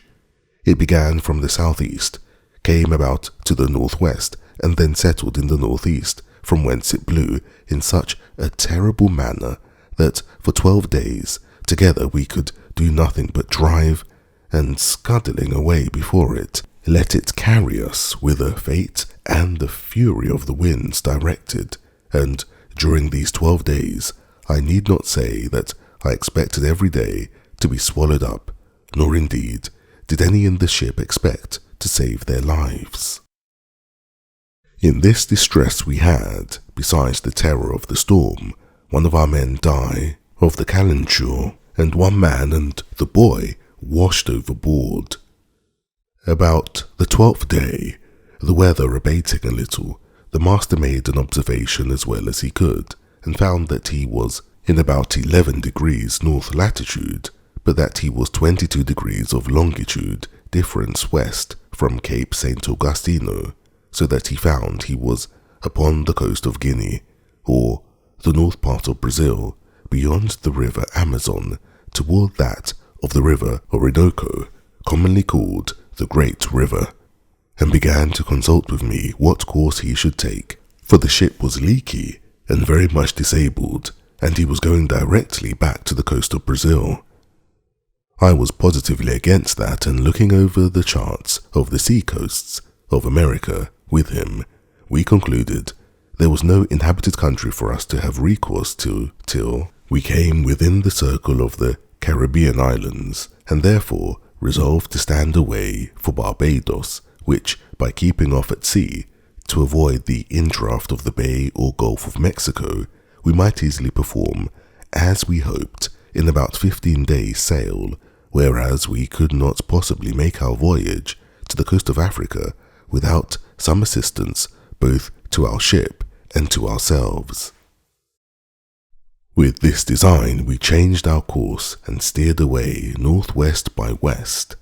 in order to reach some of our English islands where I hoped for relief. But our voyage was otherwise determined, for being in the latitude of 12 degrees 18 minutes, a second storm came upon us, which carried us away with the same impetuosity westward, and drove us so out of the way of all human commerce that, had all our lives been saved as to the sea, we were rather in danger of being devoured by savages than ever returning to our own country. In this distress, the wind still blowing very hard, one of our men early in the morning cried out, "Land!" And we had no sooner run out of the cabin to look out, in hopes of seeing whereabouts in the world we were, than the ship struck upon the sand, and in a moment, her motion being so stopped, the sea broke over her in such a manner that we expected we should all have perished immediately, and we were immediately driven into our close quarters to shelter us from the very foam and spray of the sea. It is not easy for anyone who has not been in the like condition to describe or conceive the consternation of men in such circumstances. We knew nothing where we were, or upon what land it was we were driven, whether an island or the main, whether inhabited or not inhabited, as the rage of the wind was still great, though rather less than at first. We could not so much as hope to have the ship hold many minutes without breaking into pieces, unless the winds, by a kind of miracle, should turn immediately about. In a word, we sat looking upon one another and expecting death every moment, and every man, accordingly, preparing for another world, and there was little or nothing more for us to do in this. That which was our present comfort, and all the comfort we had, was that, contrary to our expectation, the ship did not break yet, and that the master said the wind began to abate. Now, though we thought that the winds did abate a little, yet the ship having thus struck upon the sand, and sticking too fast for us to expect her getting off, we were in a dreadful condition indeed, and had nothing to do but to think of saving our lives as well as we could. We had a boat at our stern just before the storm, but she was first staved by dashing against the ship's rudder, and in the next place she broke away, and either sunk or was driven off to sea, so there was no hope from her. We had another boat on board, but how to get her off into the sea was a doubtful thing. However, there was no time to debate, for we fancied that the ship would break in pieces every minute, and some told us she was actually broken already. In this distress, the mate of our vessel laid hold of the boat, and with the help of the rest of the men got her slung over the ship's side, and getting all into her, let go, and committed ourselves, being 11 in number, to God's mercy and the wild sea.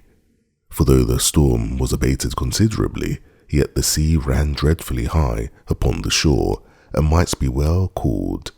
den wild sea, as the Dutch call the sea in a storm. And now our case was very dismal indeed, for we all saw plainly that the sea went so high that the boat could not live, and that we should be inevitably drowned. As to making sail, we had none, nor if we had, could we have done anything with it. So we worked at the oar towards the land, though with heavy hearts, like men going to execution, for we all knew that when the boat came near the shore she would be dashed in 1,000 pieces by the breach of the sea. However, we committed our souls to God in the most earnest manner, and the winds driving us towards the shore, we hastened our destruction with our own hands, pulling as well as we could towards land. What the shore was, whether rock or sand, whether steep or shoal, we knew not. The only hope that could rationally give us the least shadow of expectation was if we might find some bay or gulf, or the mouth of some river, where by great chance we might have run our boat in, or got under the lee of the land, and perhaps made smooth water. But there was nothing like this that appeared, but as we made nearer and nearer the shore, the land looked more frightful than the sea. After we had rowed, or rather driven about 1.5 leagues as we reckoned it, a raging wave, mountain-like, came rolling astern of us, and plainly bade us expect the coup de grace. It took us with such a fury that it overset the boat at once, and separating us as well from the boat as from one another, gave us no time to say, "Oh God," for we were all swallowed up in a moment. Nothing can describe the confusion of thought which I felt when I sank into the water, for though I swam very well, yet I could not deliver myself from the waves so as to draw breath till that wave having driven me, or rather carried me, a vast way on towards the shore, and having spent itself, went back, and left me upon the land, almost dry, but half dead, with the water I took in. I had so much presence of mind, as well as breath left, that, seeing myself nearer the mainland than I expected, I got upon my feet and endeavoured to make on towards the land as fast as I could before another wave should return and take me up again. But I soon found it was impossible to avoid it, for I saw the sea come after me as high as a great hill and as furious as an enemy, which I had no means or strength to contend with. My business was to hold my breath and raise myself upon the water, if I could, and so by swimming to preserve my breathing, and pilot myself towards the shore, if possible, my greatest concern now being that the sea, as it would carry me a great way towards the shore when it came on, might not carry me back again with it when it gave back towards the sea. The wave that came upon me again buried me at once 20 or 30 feet deep in its own body, and I could feel myself carried with a mighty force and swiftness towards the shore, a very great way. But I held my breath and assisted myself to swim still forward with all my might. I was ready to burst with holding my breath, when, as I felt myself rising up, so, to my immediate relief, I found my head and hands shoot out above the surface of the water, and though it was not 2 seconds of time that I could keep myself so, yet it relieved me greatly, gave me breath and new courage. I was covered again with water a good while, but not so long, but I held it out, and finding the water had spent itself and began to return, I struck forward against the return of the waves, and felt ground again with my feet. I stood still a few moments to recover breath, and till the waters went from me, and then took my heels and ran with what strength I had further towards the shore. But neither would this deliver me from the fury of the sea, which came pouring in after me again, and twice more I was lifted up by the waves and carried forward as before, the shore being very flat. The last time of these two had well nigh been fatal to me, for the sea, having hurried me along as before, landed me, or rather dashed me against a piece of rock, and that with such force that it left me senseless, and indeed helpless, as to my own deliverance, for the blow taking my side and breast, beat the breath as it were quite out of my body, and had it returned again immediately, I must have been strangled in the water. But I recovered a little before the returning of the waves, and seeing I should be covered again with the water, I resolved to hold fast by a piece of the rock, and so to hold my breath, if possible, till the wave went back. Now, as the waves were not so high as at first, being nearer land, I held my hold till the wave abated, and then fetched another run, which brought me so near the shore that the next wave, though it went over me, yet did not swallow me up as to carry me away. And the next run I took, I got to the mainland, where, to my great comfort, I clambered up the cliffs of the shore and sat me down upon the grass, free from danger and quite out of the reach of the water. I was now landed and safe on shore, and began to look up and thank God that my life was saved, in a case wherein there was some minutes before scarce any room to hope. I believe it is impossible to express to the life what the ecstasies and transports of the soul are, when it is so saved, as I may say, out of the very grave. And I do not wonder now that the custom, when a malefactor who has the halter about his neck is tied up and just going to be turned off, and has a reprieve brought to him, I say,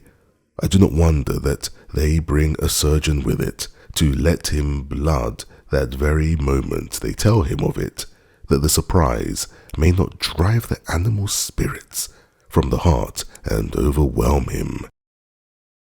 For sudden joys, like griefs, confound at first. I walked about on the shore, lifting up my hands, and my whole being, as I may say, wrapped up in a contemplation of my deliverance, making 1,000 gestures and motions which I cannot describe, reflecting upon all my comrades that were drowned, and that there should not be one soul saved but myself, for as for them, I never saw them afterwards, or any sign of them, except 3 of their hats, 1 cap, and 2 shoes that were not fellows. I cast my eye to the stranded vessel then, the breach and forth of the sea being so big I could hardly see it. It lay so far off, and considered, Lord, how was it possible I could get on shore? After I had solaced my mind with the comfortable part of my condition, I began to look round me and see what kind of place I was in, and what was next to be done, and I soon found my comforts abate, and that in a word, I had a dreadful deliverance, for I was wet, had no clothes to shift me, nor anything either to eat or drink to comfort me, neither did I see any prospects before me, but that of perishing with hunger, or being devoured by wild beasts, and that which was particularly afflicting to me was, that I had no weapon, either to hunt and kill any creature for my sustenance, or to defend myself against any other creature that might desire to kill me for theirs. In a word, I had nothing about me but a knife, a tobacco pipe, and a little tobacco in a box. This was all my provisions, and this threw me into such terrible agonies of mind that for a while I ran about like a madman. Night coming upon me, I began with a heavy heart to consider what would be my lot if there were any ravenous beasts in that country, as at night they always come abroad for their prey. All the remedy that offered to my thoughts at that time was to get up into a thick bushy tree like a fir, but thorny, which grew near me, and where I resolved to sit all night, and consider the next day what death I should die, for as yet I saw no prospect of life. I walked about a furlong from the shore to see if I could find any fresh water to drink, which I did, to my great joy, and having drank, and put a little tobacco into my mouth to prevent hunger, I went to the tree, and getting up into it, endeavoured to place myself so that, if I should sleep, I might not fall. And having cut me a short stick, like a truncheon, for my defence, I took up my lodging, and having been excessively fatigued, I fell fast asleep, and slept as comfortably as, I believe, few could have done in my condition, and found myself more refreshed with it than I think I ever was on such an occasion.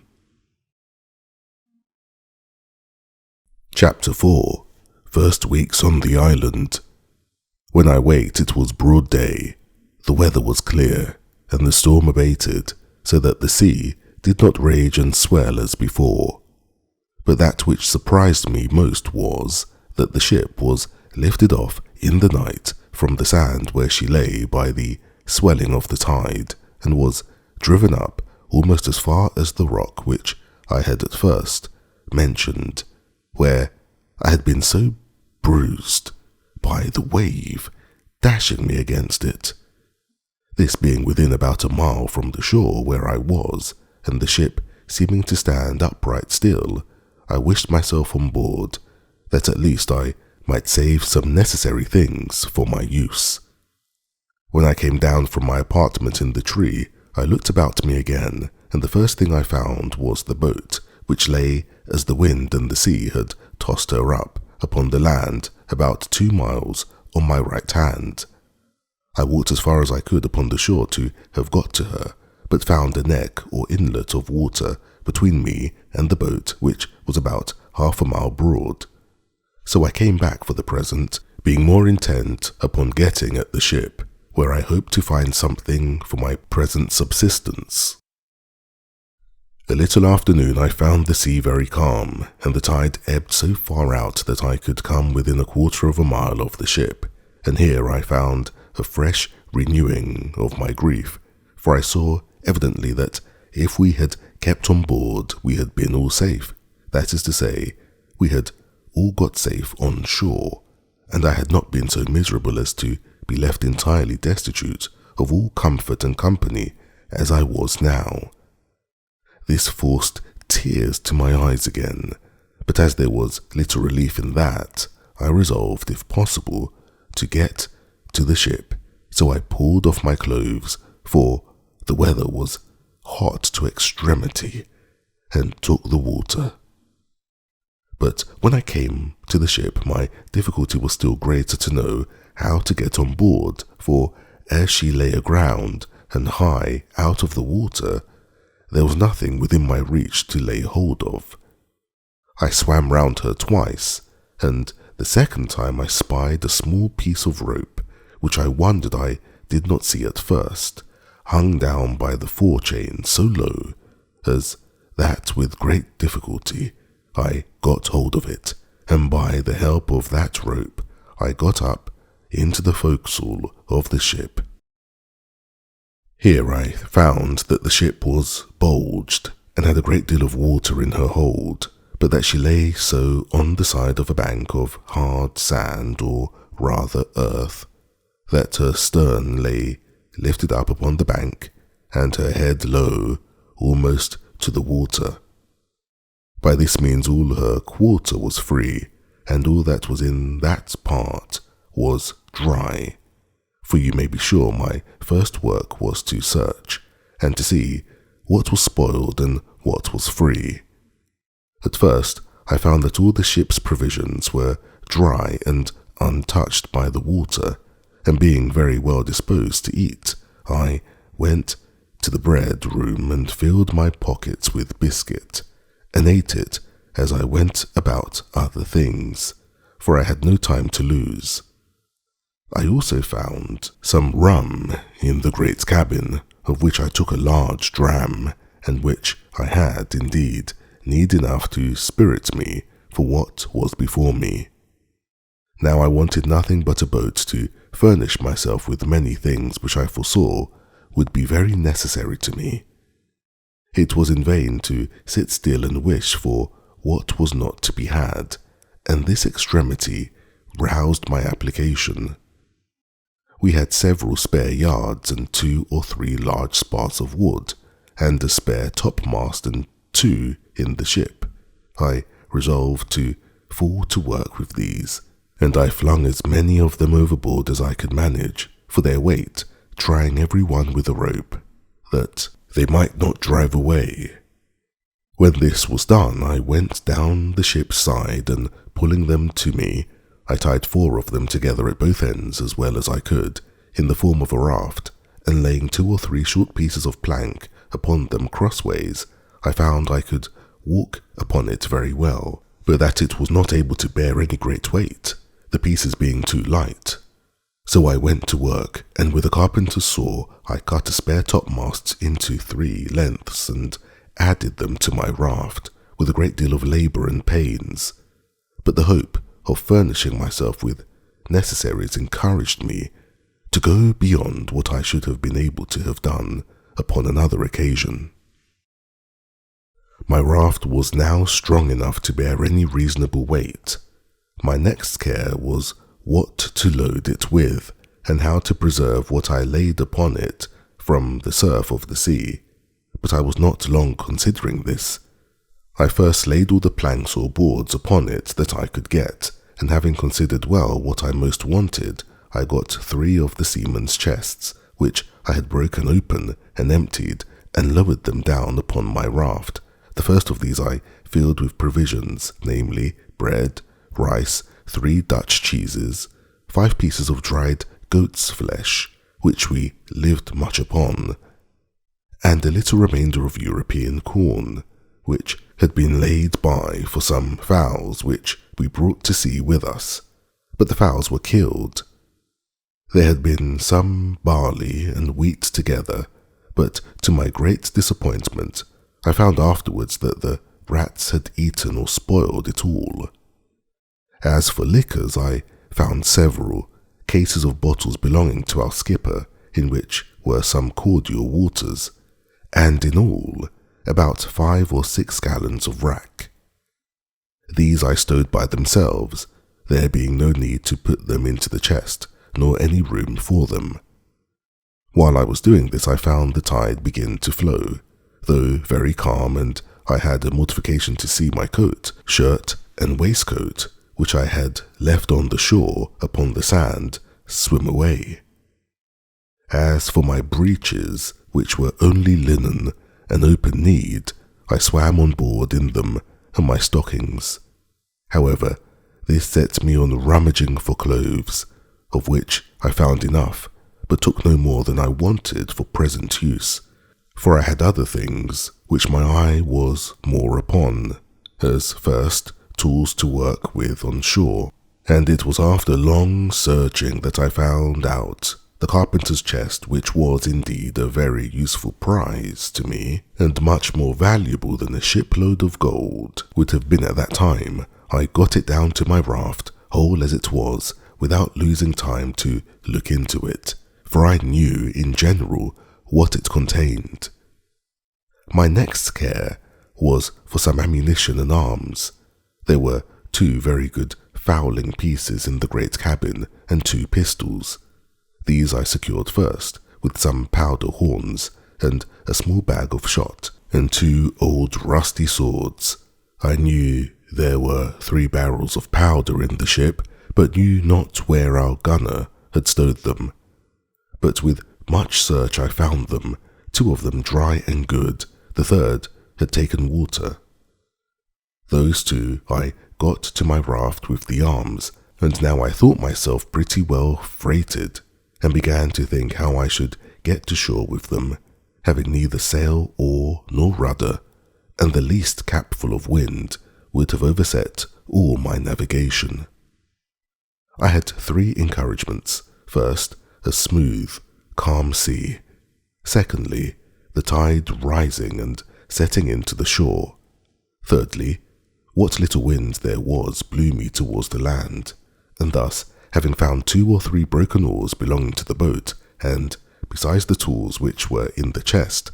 I found 2 saws, an axe, and a hammer. With this cargo I put to sea.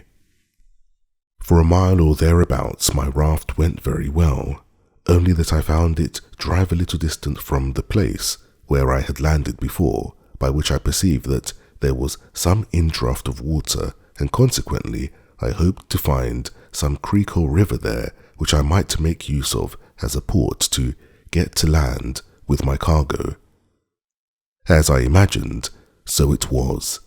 There appeared before me a little opening of the land, and I found a strong current of the tide set into it, so I guided my raft as well as I could to keep in the middle of the stream.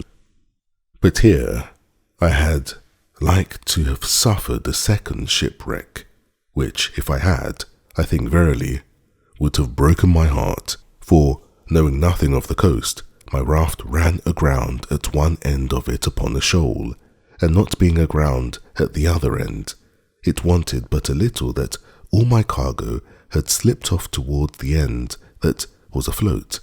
and to fallen into the water. I did my utmost, my setting back against the chests, to keep them in their places, but could not thrust off the raft with all my strength, neither durst I stir from the posture I was in, but, holding up the chests with all my might, I stood in that manner near half an hour, in which time the rising of the water brought me a little more upon a level, and a little after, the water still rising, my raft floated again, and I thrust her off with the oar I had into the channel, and then driving up higher, I at length found myself in the mouth of a little river, with land on both sides and a strong current of tide running up.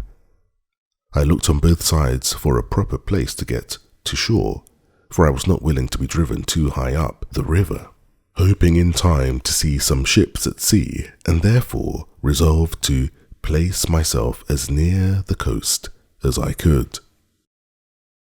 At length I spied a little cove on the right shore of the creek, to which with great pain and difficulty I guided my raft, and at last got so near that, reaching ground with my oar, I could thrust her directly in. But here I had like to have dipped all my cargo into the sea again, for that shore lying pretty steep, that is to say, sloping, there was no place to land, but where one end of my float, if it ran on shore, would lie so high, and the other sink lower, as before, that it would endanger my cargo again. All that I could do was to wait till the tide was at the highest, keeping the raft with my oar like an anchor, to hold the side of it fast to the shore, near a flat piece of ground, which I expected the water would flow over, and so it did, as soon as I found water enough, for my raft drew about a foot of water, I thrust her upon that flat piece of ground, and then fastened or moored her by sticking my two broken oars into the ground, one on one side near one end, and one on the other side near the other end, and thus I lay till the water ebbed away, and left my raft and all the cargo safe on shore. My next work was to view the country and seek a proper place for my habitation, and where to stow my goods, to secure them from whatever might happen. Where I was I yet knew not, whether on the continent or on an island, whether inhabited or not inhabited, whether in danger of wild beasts or not.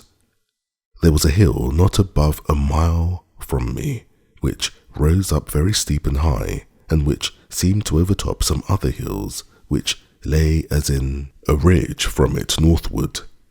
I took out one of the fowling pieces and one of the pistols and a horn of powder, and thus armed, I travelled for discovery up to the top of that hill, where, after I had with great labour and difficulty got to the top, I saw my fate to my great affliction, namely, that I was in an island environed every way with the sea, no land to be seen except some rocks which lay a great way off, and two small islands, less than this, which lay about 3 leagues to the west. I found also that the island I was in was barren, and, as I saw good reason to believe, uninhabited except by wild beasts, of whom, however, I saw none. Yet I saw abundance of fowls, but knew not their kinds, neither when I killed them could I tell what was fit for food and what not. And while coming back, I shot a great bird, which I saw sitting upon a tree on the side of a great wood.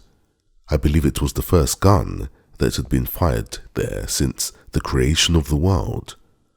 I had no sooner fired than from all parts of the wood there rose an innumerable number of fowls of many sorts, making a confused screaming and crying,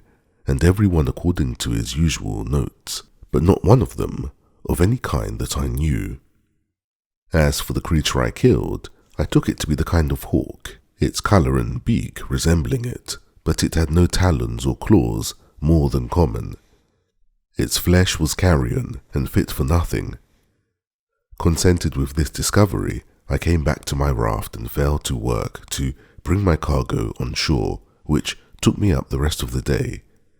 What to do with myself at night I knew not, nor indeed where to rest, for I was afraid to lie down on the ground, not knowing but some wild beast might devour me, though, as I afterward found, there was really no need for those fears. However, as well as I could, I barricaded myself round with the chest and boards that I had brought on shore, and made a kind of hut for that night's lodging. As for food, I yet saw not which way to supply myself, except that I had seen 2 or 3 creatures like hares run out of the woods where I shot the fowl. I now began to consider that I might yet get a great many things out of the ship, which would be useful to me, and particularly some of the rigging and sails, and such other things as might come to land, and I resolved to make another voyage on board the vessel, if possible. And as I knew that the first storm that blew must necessarily break her all in pieces, I resolved to set all other things apart till I had got everything out of the ship that I could get. Then I called a council, that is to say, in my thoughts, whether I should take back the raft, but this appeared impracticable, and I resolved to go as before, when the tide was down, and I did so, only that I stripped before I went from my hut, having nothing on but my checkered shirt, a pair of linen drawers, and a pair of pumps on my feet. I got on board the ship as before, and prepared the second raft, and having had experience of the first, I neither made this so unwieldily, nor loaded it so hard, but yet I brought away several things very useful to me. As first, in the carpenter's stores I found 2 or 3 bags full of nails and spikes, a great screw-jack, a dozen or 2 of hatchets, and above all, that most useful thing called a grindstone. All these I secured, together with several things belonging to the gunner, particularly 2 or 3 iron crows, and 2 barrels of musket bullets, 7 muskets, another fowling piece with some small quantity of powder more, a large bagful of small shot, and a great roll of sheet lead. But this last was so heavy I could not hoist it up to get it over the ship's side.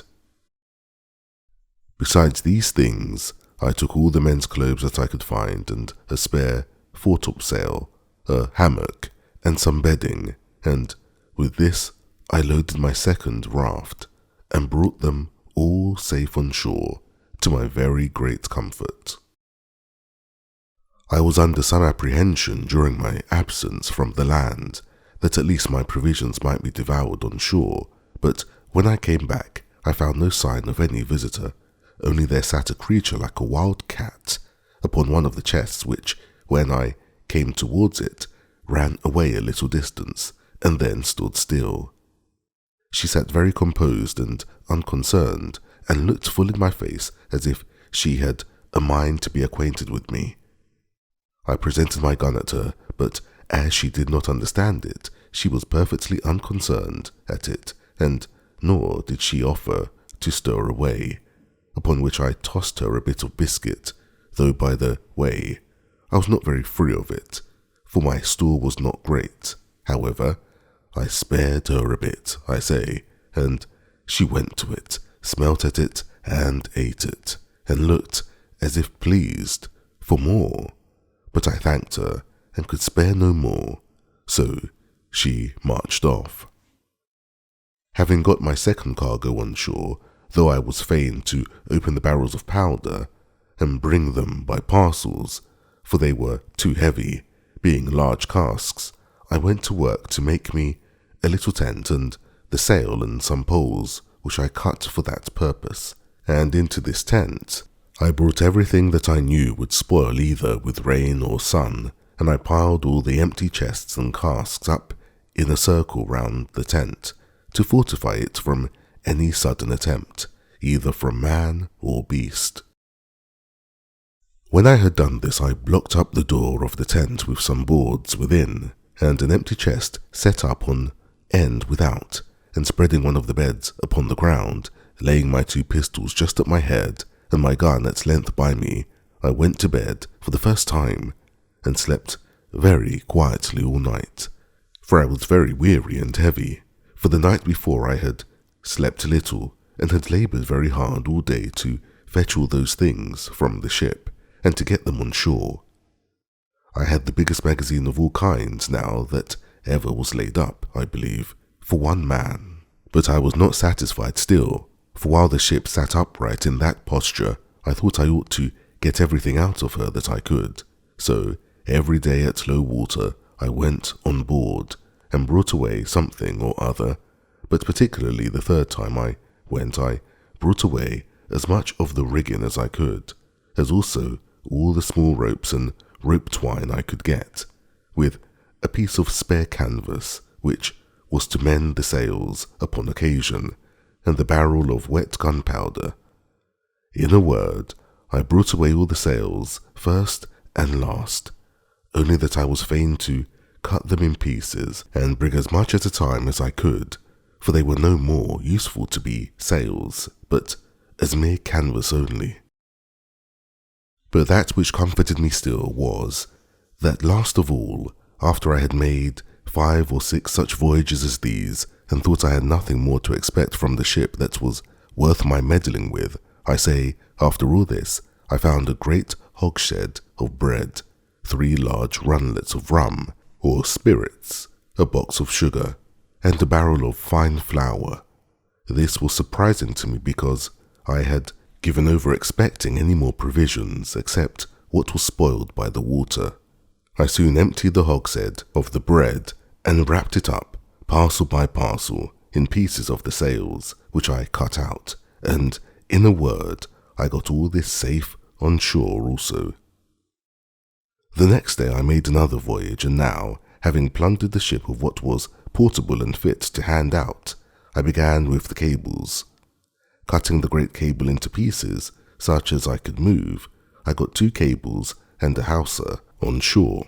with all the ironwork I could get, and having cut down the spritsail yard and the mizzen yard and everything I could to make a large raft, I loaded it with all these heavy goods and came away.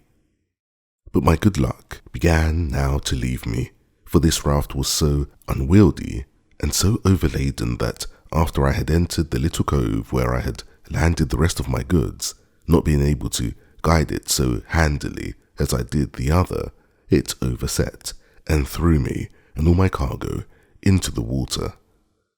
As for myself, it was no great harm, for I was near the shore, but as to my cargo, it was a great part of its lost, especially the iron, which, I expected, would have been of great use to me. However, when the tide was out, I got most of the pieces of the cable ashore, and some of the iron, though with infinite labour, for I was fain to dip for it into the water, a work which fatigued me very much. After this I went every day on board and brought away what I could get. I had now been 13 days on shore, and had been 11 times on board the ship, in which time I had brought away all that one pair of hands could well be supposed capable to bring, though I believe verily, had the calm weather held, I should have brought away the whole ship, piece by piece. But preparing the 12th time to go on board, I found the wind began to rise. However, at low water I went on board, and though I thought I had rummaged the cabin so effectually that nothing could be found more, yet I discovered a locker with drawers in it, in one of which I found 2 or 3 razors, and 1 pair of large scissors, with some 10 or a dozen of good knives and forks. In another I found about £36 value in money, some European coin, some Brazil, some pieces of 8, some gold, and some silver. I smiled to myself at the sight of this money. "Oh, drug," said I aloud, "what art thou good for? Thou art not worth to me, no, not the taken off the ground. One of those knives is worth all this heap. I have no manner of use for thee, and remain where thou art, and go to the bottom as a creature whose life is not worth saving." However, upon second thought I took it away, and wrapping all this in a piece of canvas, I began to think of making another raft. But while I was preparing this, I found the sky overcast, and the wind began to rise, and in a quarter of an hour it blew a fresh gale from the shore. It presently occurred to me that it was in vain to pretend to make a raft with the wind offshore, and that it was my business to be gone before the tide of flood began. Otherwise I might not be able to reach the shore at all. Accordingly, I let myself down into the water and swam across the channel, which lay between the ship and the sands, and even that with difficulty enough, partly with the weight of the things I had about me, and partly the roughness of the water, for the wind rose very hastily, and before it was quite high water, it blew a storm. But I had got home to my little tent where I lay, with all my wealth about me, very secure. It blew very hard all night, and in the morning, when I looked out, behold, no more ship was to be seen.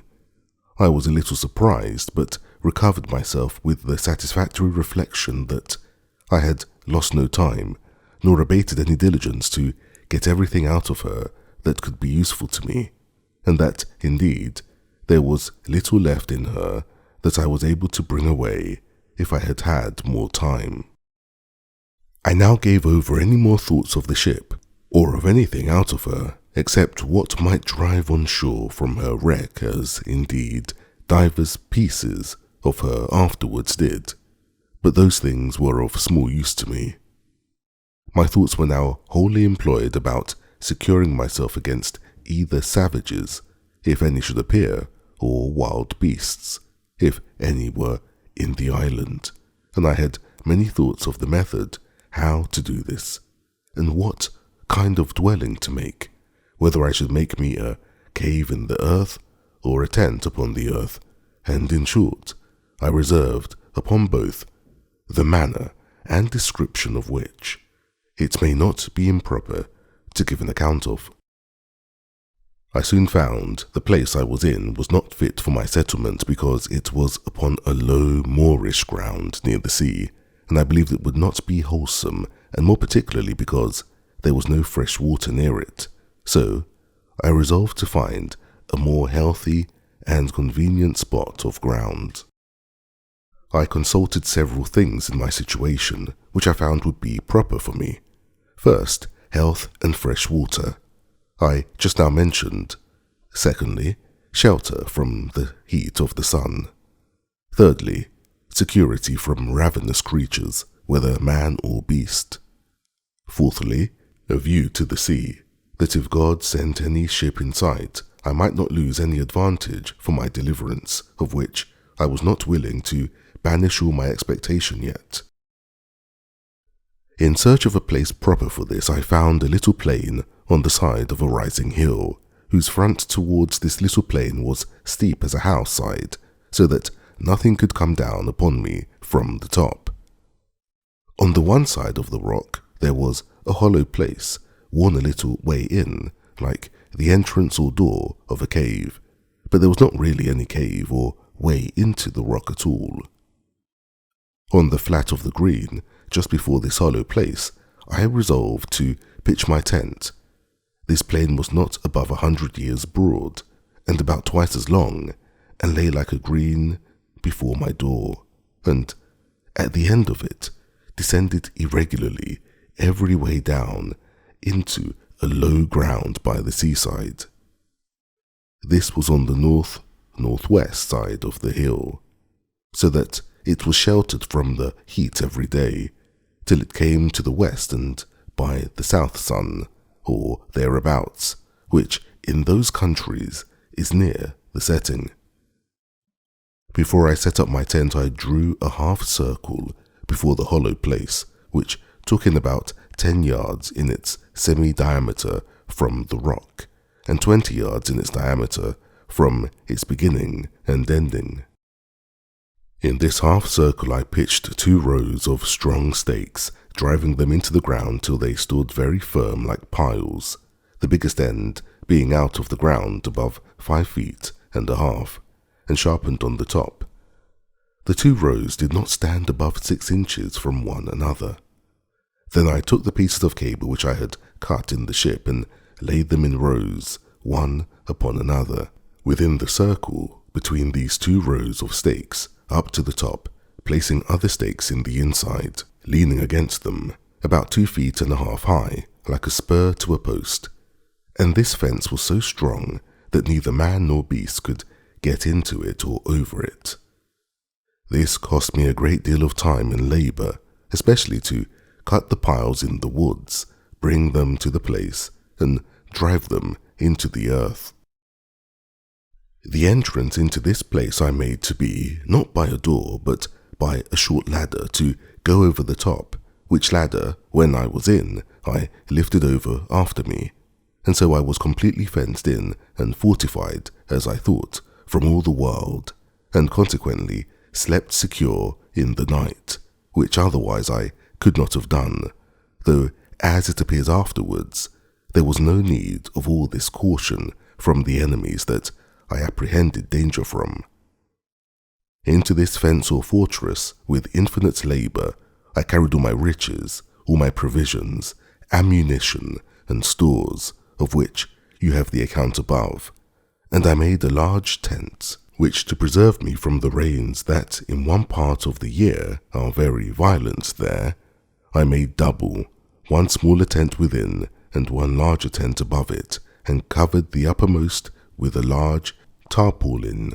which I had saved among the sails.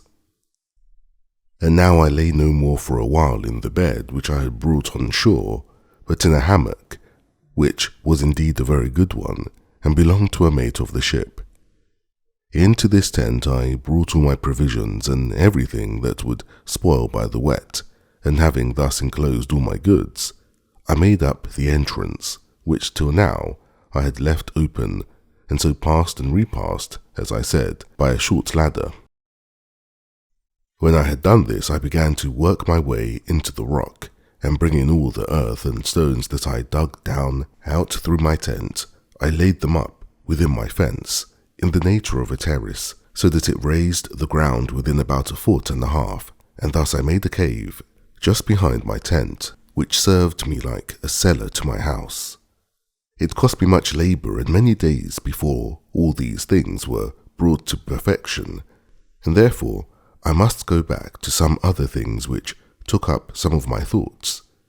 At the same time, it happened, after I had laid my scheme for the setting up of my tent and making the cave, that a storm of rain falling from a thick dark cloud, a sudden flash of lightning happened, and after that a great clap of thunder, as is naturally the effect of it. I was not so much surprised with the lightning as I was with the thought which darted into my mind as swift as the lightning itself. Oh, my powder! My very heart sank within me when I thought that at one blast all my powder might be destroyed, on which not my defence only, but the providing of food, as I thought, entirely depended. I was nothing near so anxious about my own danger, though, had the powder took fire, I never have known who had hurt me. Such impression did this make upon me, that after the storm was over, I laid aside all my works, my building and fortifying, and applied myself to make bags and boxes, to separate the powder, and to keep it a little and a little in a parcel, in the hope that, whatever might come, I might not all take fire at once, and to keep it so apart that it should not be possible to make one part fire another. I finished this work in about a fortnight, and I think my powder, which in all was about 240 pounds weight, was divided in not less than 100 parcels. As to the barrel that had been wet, I did not apprehend any danger from that, so I placed it in my new cave, which, in my fancy, I called my kitchen, and the rest I hid up and down in holes among the rocks, so that no wet might come to it, marking very carefully where I laid it. In the interval of time while this was doing, I went out once at least every day with my gun, as well to divert myself as to see if I could kill anything fit for food, and, as near as I could, to acquaint myself with what the island produced. The first time I went out, I presently discovered that there were goats in the island, which was a great satisfaction to me. But when it was attended with this misfortune to me, namely, that they were so shy, so subtle, and so swift of foot, that it was the most difficult thing in the world to come at them. But I was not discouraged at this, not doubting but I might now and then shoot one, as it soon happened, for after I had found their haunts a little, I laid wait in this manner for them. I observed if they saw me in the valleys, though they were upon the rocks, they would run away, as in a terrible fright. But if they were feeding in the valleys and I was upon the rocks, they took no notice of me, from whence I concluded that, by the position of their optics, their sight was so directed downward that they did not readily see objects that were above them. So afterwards I took this method. I always climbed the rocks first to get above them, and then had frequently a fair mark. The first shot I made among these creatures, I killed a she-goat, which had a little kid by her, which she gave suck to, which grieved me heartily, for when the old one fell, the kid stood stock still by her, till I came and took her up, and not only so, but when I carried the old one with me upon my shoulders, the kid followed me quite to my enclosure, upon which I laid down the dam, and took the kid in my arms, and carried it over my pail, in hopes to have bred it up tame. But it would not eat, so I was forced to kill it, and eat it myself. These two supplied me with flesh a great while, for I ate sparingly, and saved my provisions, my bread especially, as much as possibly I could. Having now fixed my habitation, I found it absolutely necessary to provide a place to make a fire in, and fuel to burn, and what I did for that, and also how I enlarged my cave, and what conveniences I made, I shall give a full account of in its place. But I must now give some little account of myself, and of my thoughts about living, which, it may well be supposed, were not a few. I had a dismal prospect of my condition, for as I was not cast away upon that island without being driven, as is said, by a violent storm, quite out of the course of our intended voyage, and a great way, namely, some hundreds of leagues, out of the ordinary course of the trade of mankind, I had great reason to consider it as a determination of heaven, that in this desolate place, and in this desolate manner, I should end my life. My tears would run plentifully down my face when I made these reflections, and sometimes I would expostulate with myself why Providence should thus completely ruin his creatures and render them so absolutely miserable, so without help, abandoned, so entirely depressed, that it could hardly be rational to be thankful for such a life. But something always returned swift upon me to check these thoughts and to reprove me, and particularly one day, walking with my gun in my hand by the seaside, I was very pensive about the subject of my present condition, when reason, as it were, expostulated with me the other way thus: "Well, you are in a desolate condition, it is true, but pray, remember, where are the rest of you? Did not you come, 11 of you in the boat? Where are the other 10? Why were they not saved and you lost? Why were you singled out? Is it better to be here or there?" And then I pointed to the sea. All evils are to be considered with the good that is in them, and with what worse attends them.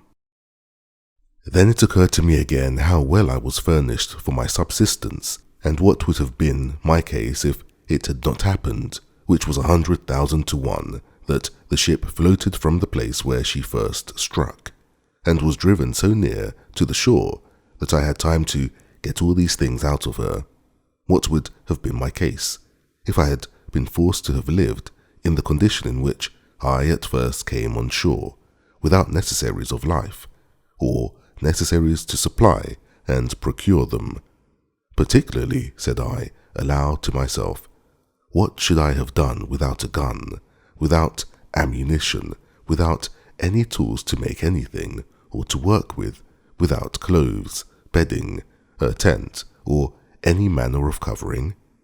And that now I had all these to sufficient quality, and was in a fair way to provide myself in such a manner as to live without my gun when my ammunition was spent, so that I had a tolerable view of subsisting without any want as long as I lived. For I considered from the beginning how I would provide for the accidents that might happen, and for the time that was to come, even not only after my ammunition should be spent, but even after my health and strength should decay. I confess I had not entertained any notion of my ammunition being destroyed at one blast. I mean, my powder being blown up by lightning, and this made the thoughts of it so surprising to me when it lighted and thundered, as I observed just now. And now being about to enter into a melancholy relation of a scene of silent life, such perhaps as was never heard of in the world before, I shall take it from its beginning and continue it in its order. It was by my account on the 30th of September, when, in the manner as above said, I first set foot upon this horrid island, when the sun, being to us in its autumnal equinox, was almost over my head, for I reckoned myself by observation to be in the latitude of 9 degrees 22 minutes north of the line. After I had been there about 10 or 12 days, it came into my thoughts that I should lose my reckoning of time for want of books and pen and ink, and should even forget the Sabbath days. But to prevent this, I cut with my knife upon a large post, in capital letters, and making it to a great cross, I set it up on the shore where I first landed. I came on the shore here on the 30th September 1659. Upon the sides of this square post I cut every day a notch with my knife, and every 7th notch was as long against the rest, and every first day of the month as long again as that long one. And thus I kept my calendar or weekly, monthly, and yearly reckoning of time. In the next place we are to observe that among the many things which I brought out of the ship, in the several voyages which, as above mentioned, I made to it, I got several things of less value, but not at all less useful to me, which I omitted setting down before, as, in particular, pens, ink, and paper, several parcels in the captain's mates, gunners and carpenters keeping, 3 or 4 compasses, some mathematical instruments, dials, perspectives, charts, and books of navigation, all which I huddled together, whether I might want them or no. Also, I found 3 very good Bibles, which came to me in my cargo from England, and which I had packed up among my things, some Portuguese books also, and among them 2 or 3 Popish prayer books, and several other books, all which I carefully secured. And I must not forget that we had in the ship a dog and 2 cats, of whose eminent history I may have occasion to say something in its place, for I carried both the cats with me, and as for the dog, he jumped out of the ship of himself, and swam on shore to me the day after I went on shore with my first cargo, and was a trusty servant to me many years. I wanted nothing that he could fetch me, nor any company that he could make up to me. I only wanted to have him talk to me, but that would not do. As I observed before, I found pens, ink, and paper, and I husbanded them to the utmost, and I shall show that while my ink lasted, I kept things very exact, but after that was gone, I could not, for I could not make any ink by any means that I could devise. And this puts me in mind that I wanted many things notwithstanding all that I had amassed together, and of these ink was one, as also a spade, pickaxe, and shovel, to dig or remove the earth, needles, pins, and thread. As for linen, I soon learned to want that without much difficulty. This want of tools made every work I did go on heavily, and it was near a whole year before I had entirely finished my little pail or surrounded my habitation. The piles or stakes, which were as heavy as I could well lift, were a long time in cutting and preparing in the woods, and more, by far, in bringing home, so that I spent sometimes 2 days in cutting and bringing home one of those posts, and the 3rd day in driving it to the ground, for which purpose I got a heavy piece of wood at first, but at last bethought myself of one of the iron crows, which, however, though I found it, made driving those posts or piles very laborious and tedious work. But what need I have been concerned at the tediousness of anything I had to do, seeing I had time enough to do it in? Nor had I any other employment, if that had been over, at least that I could foresee, except the ranging the island to seek for food, which I did more or less every day. I now began to consider seriously my condition and the circumstances I was reduced to, and I drew up the state of my affairs in writing, not so much to leave them to any that were to come after me, for I was likely to have but few heirs, as to deliver my thoughts from daily poring over them and afflicting my mind, and as my reason began now to master my despondency, I began to comfort myself as well as I could, and to set the good against the evil, that I might have something to distinguish my case from worse, and I stated very impartially, like debtor to creditor, the comforts I enjoyed against the miseries I suffered. Thus: Evil, I am cast upon a horrible, desolate island, void of all hope of recovery. Good, but I am alive, and not drowned, as all my ship's company were. Evil, I am singled out and separated, as it were, from all the world, to be miserable. Good, but I am singled out too from all the ship's crew, to be spared from death, and he that miraculously saved me from death can deliver me from this condition. Evil, I am divided from mankind, a solitaire, one banished from society. Good, but I am not starved, and perishing on a barren place, affording no sustenance. Evil, I have no clothes to cover me. Good, I am in a hot climate, where if I had clothes I could hardly wear them. Evil, I am without any defence or means to resist any violence of man or beast. Good, but I am cast on an island where I see no wild beast to hurt me, as I saw on the coast of Africa, and what if I had been shipwrecked there? Evil, I have no soul to speak to or relieve me. Good, but God wonderfully sent the ship in near enough to the shore that I have got out as many necessary things as will either supply my wants or enable me to supply myself even as long as I live.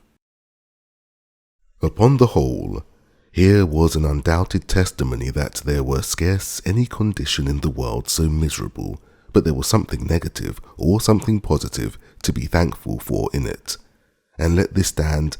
as a direction from the experience of the most miserable of all conditions in this world, that we may always find in it something to comfort ourselves, and to set, in the description of good and evil, on the credit side of the account.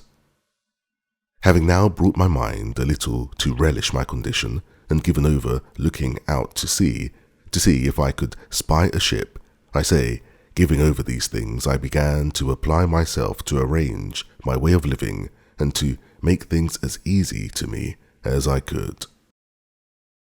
I have already described my habitation, which was a tent under the side of a rock, surrounded with a strong pale of posts and cables, but I now might rather call it a wall, for I raised a kind of wall up against it, or turfs, about 2 feet thick, on the outside, and after some time, I think it was a year and a half, I raised rafters from it, leading to the rock, and thatched or covered it with boughs of trees, and such things as I could get, to keep out the rain, which I found at times of the year very violent. I have already observed how I brought all my goods into this pail and into the cave which I had made behind me, but I must observe too that, at first, this was a confused heap of goods which, as they lay in no order, so they took up all my place. I had no room to turn myself, so I set myself to enlarge my cave and work farther into the earth, for it was a loose, sandy rock, which yielded easily to the labour I bestowed on it, and so when I found I was pretty safe as to beasts of prey, I worked sideways, to the right hand, into the rock, and then, turning to the right again, worked quite out, and made me a door to come out on the outside of my pale or fortification. This gave me not only egress and regress, as it was a back way to my tent and to my storehouse, but gave me room to store my goods. And now I began to apply myself to make such necessary things as I found I most wanted, particularly a chair and a table, for without these I was not able to enjoy the few comforts I had in the world. I could not write or eat or do several things with so much pleasure without a table, so I went to work. And here I must needs observe that as reason is the substance and origin of the mathematics, so by stating and squaring everything by reason, and by making the most rational judgment of things, every man may be, in time, master of every mechanic art. I had never handled a tool in my life, and yet, in time, by labour, application, and contrivance, I found at last that I wanted nothing but I could have made it, especially if I had had tools. However, I made abundance of things even without tools, and some with no more tools than an adze and a hatchet, which perhaps were never made that way before, and that with infinite labour. For example, if I wanted a board, I had no other way but to cut down a tree, set it on an edge before me, and hew it flat on either side with my axe, till I brought it to be as thin as a plank, and then dub it smooth with my adze.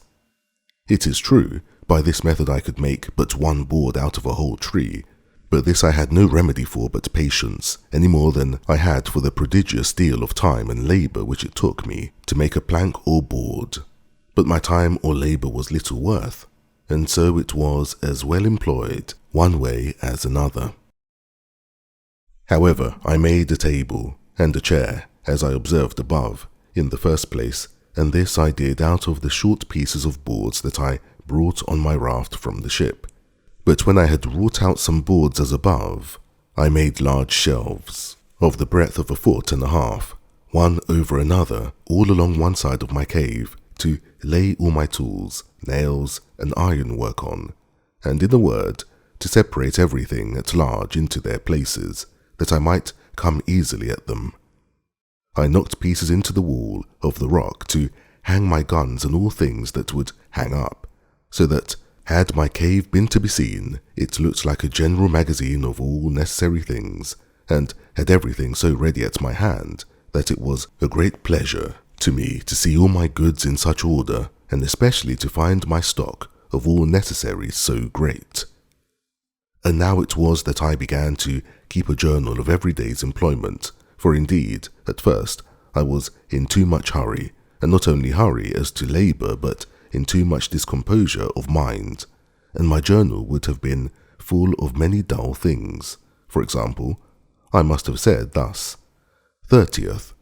after I had got to shore and escaped drowning, instead of being thankful to God for my deliverance, having first vomited with the great quantity of salt water which had got into my stomach, and recovering myself a little, I ran about the shore, wringing my hands and beating my head and face, exclaiming at my misery, and crying out, I was undone, undone, till tired and faint, I was forced to lie down on the ground to repose, but durst not sleep for fear of being devoured.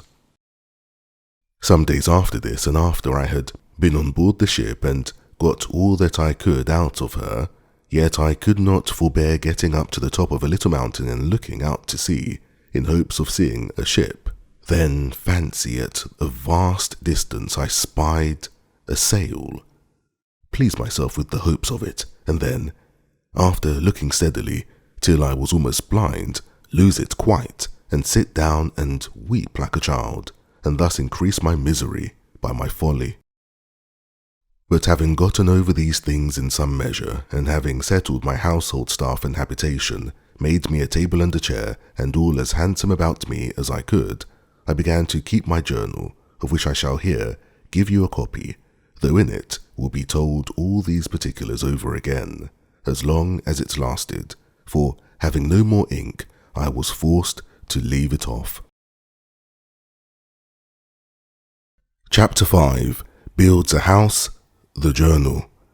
September 30th, 1659. I, poor miserable Robinson Crusoe, being shipwrecked during a dreadful storm in the offing, came on shore on this dismal, unfortunate island, which I called the Island of Despair, all the rest of the ship's company being drowned and myself almost dead. All the rest of the day I spent in afflicting myself at the dismal circumstances I was brought to, namely,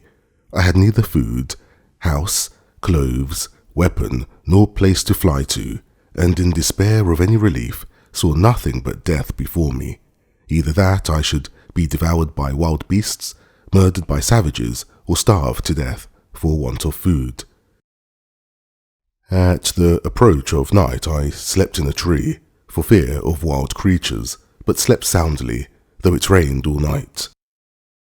October 1st. In the morning I saw, to my great surprise, the ship had floated with the high tide and was driven on shore again much nearer the island, which, as it was some comfort on one hand, for seeing her set upright and not broken to pieces, I hoped, if the wind abated, I might get on board and get some food and necessaries out of her for my relief. So, on the other hand, it renewed my grief at the loss of my comrades who, I imagined, if we had all stayed on board, might have saved the ship, or, at least, they would not have been all drowned as they were, and that, had the men been saved, we might perhaps have built us a boat out of the ruins of the ship to have carried us to some other part of the world. I spent great part of this day in perplexing myself on these things, but at length, seeing the ship almost dry, I went upon the sand as near as I could, and then swam on board. This day also it continued raining, though with no wind at all. From the 1st of October to the 24th, all these days entirely spent in many several voyages to get all I could out of the ship, which I brought on shore every tide to flood upon rafts. Much rain also in the days, though with some intervals of fair weather, but it seems this was the rainy season. October 20th. I overset my raft, and all the goods I had got upon it, but being in shoal water, and the things being chiefly heavy, I recovered many of them when the tide was out. October 25th. It rained all night and all day, with some gusts of wind, during which time the ship broke in pieces, the wind blowing a little harder than before, and was no more to be seen, except the wreck of her, and that only at low water. I spent this day in covering and securing the goods which I had saved, that the rain might not spoil them. October 26. I walked about the shore almost all day to find out a place to fix my habitation, greatly concerned to secure myself from any attack in the night, either from wild beasts or men. Towards night, I fixed upon a proper place under a rock and marked out a semicircle for my encampment, which I resolved to strengthen with a work, wall, or fortification made of double piles, lined within with cables and without with turf. From the 26th to the 30th I worked very hard in carrying all my goods to my new habitation, though some part of the time it rained exceedingly hard. The 31st in the morning I went out into the island with my gun to seek for some food and discover the country, when I killed a she-goat, and her kid followed me home, which I afterwards killed also, because it would not feed. November 1st. I set up my tent under a rock and lay there for the first night, making it as large as I could, with stakes driven in to swing my hammock upon. November 2nd. I set up all my chests and boards and the pieces of timber which made my rafts, and with them formed a fence round me, a little within the place I had marked out for my fortification. November 3rd. I went out with my gun and killed 2 fowls like ducks, which were very good food. In the afternoon, went to work to make me a table. November 4th. This morning I began to order my times of work, of going out with my gun, time of sleep and time of diversion. Namely, every morning I walked out with my gun for 2 or 3 hours, if it did not rain, then employed myself to work till about 11 o'clock, then ate what I had to live on, and from 12 to 2 I lay down to sleep, the weather being excessively hot, and then, in the evening, to work again. The working part of this day and of the next were wholly employed in making my table, for I was yet but a very sorry workman, though time and necessity made me a complete natural mechanic soon after, as I believe they would do anyone else. November 5th. This day went abroad with my gun and my dog, and killed a wild cat, her skin pretty soft, but her flesh good for nothing. Every creature that I killed I took off the skins and preserved them. Coming back by the seashore, I saw many sorts of seafowls which I did not understand, but was surprised and almost frightened with 2 or 3 seals which, while I was gazing at, not well knowing what they were, got into the sea and escaped me for that time. November 6. After my morning work I went to work with my table again and finished it, though not to my liking, nor was it long before I learned to mend it. November 7th. Now it began to be settled fair weather. The 7th, 8th, 9th, and 10th, and part of the 12th, for the 11th was Sunday, I took wholly up to make me a chair, and with much ado brought it to a tolerable shape, but never to please me, and even in the making I pulled it in pieces several times. Note, I soon neglected my keeping Sundays, for, omitting my mark for them on my post, I forgot which was which. November 13th. This day it rained, which refreshed me exceedingly, and cooled the earth, but it was accompanied with terrible thunder and lightning, which frightened me dreadfully, for fear of my powder. As soon as it was over, I resolved to separate my stock of powder into as many little parcels as possible, that it might not be in danger.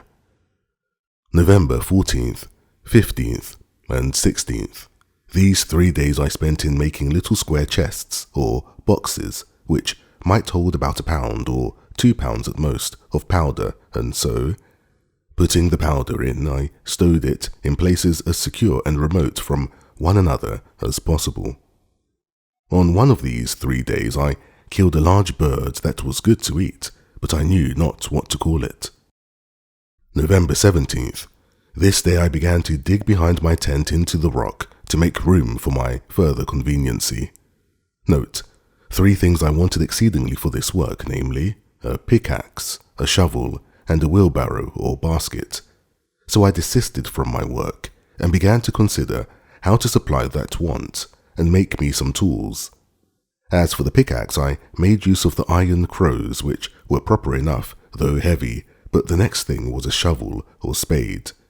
This was so absolutely necessary that, indeed, I could do nothing effectually without it, but what kind of one to make I knew not. November 18th. The next day, in searching the woods, I found a tree of that wood or like it, which the Brazils, in there they call the iron tree, for its exceeding hardness.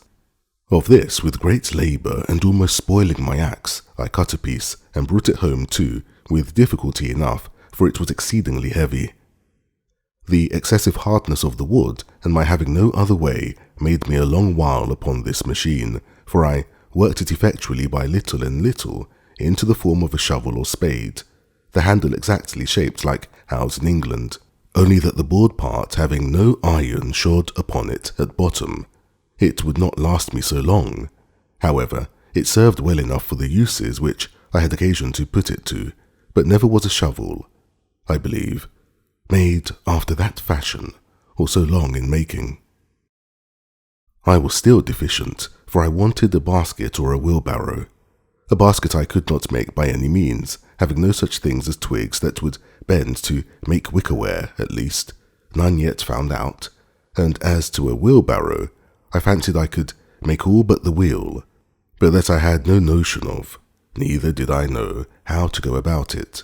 Besides, I had no possible way to make the iron gudgeons for the spindle or axis of the wheel to run in, so I gave it over, and so, for carrying away the earth which I dug out of the cave, I made me a thing like a hood, which the labourers carry mortar in when they serve the bricklayers. This was not so difficult to me as the making of the shovel, and yet this and the shovel, and the attempt which I made in vain to make a wheelbarrow, took me up no less than 4 days, I mean always excepting my morning walk with my gun, which I seldom failed, and very seldom failed also, bringing home something fit to eat. November 23rd. My other work having now stood still because of my making these tools, when they were finished I went on, and working every day as my strength and time allowed, I spent 18 days entirely in widening and deepening my cave, that it might hold my goods commodiously. Note: during all this time, I worked to make this room or cave spacious enough to accommodate me as a warehouse or magazine, a kitchen, a dining room, and a cellar. As for my lodging, I kept to the tent, except that sometimes, in the wet season of the year, it rained so hard that I could not keep myself dry, which caused me afterwards to cover all my place within my pail and long poles, in the form of rafters, leaning against the rock, and load them with flags and large leaves of trees, like a thatch. December 10th. I began now to think my cave, or vault, finished, when, on a sudden, it seems I had made it too large. A great quantity of earth fell down from the top on one side, so much that, in short, it frightened me, and not without reason too, for if I had been under it, I had never wanted a grave-digger. I had now a great deal of work to do over again, for I had to lose the earth to carry out, and which was of more importance, I had the ceiling to prop up, so that I might be sure no more would come down. December 11th. This day I went to work with it accordingly, and got 2 shawls or posts pitched upright to the top, with 2 pieces of boards across over each post. This I finished the next day, and setting more posts up with boards, in about a week more, I had the roof secured, and the posts, standing in rows, served me for partitions to part off the house. December 17th. From this day to the 20th, I placed shelves, and knocked up nails on the posts, to hang everything up that could be hung up, and now I began to be in some order within doors. December 20th. Now I carried everything into the cave and began to furnish my house, and set up some pieces of boards like a dresser, to order my victuals upon, but boards began to be very scarce with me. Also I made me another table. December 24th. Much rain all night and all day, no stirring out. December 25th. Rain all day.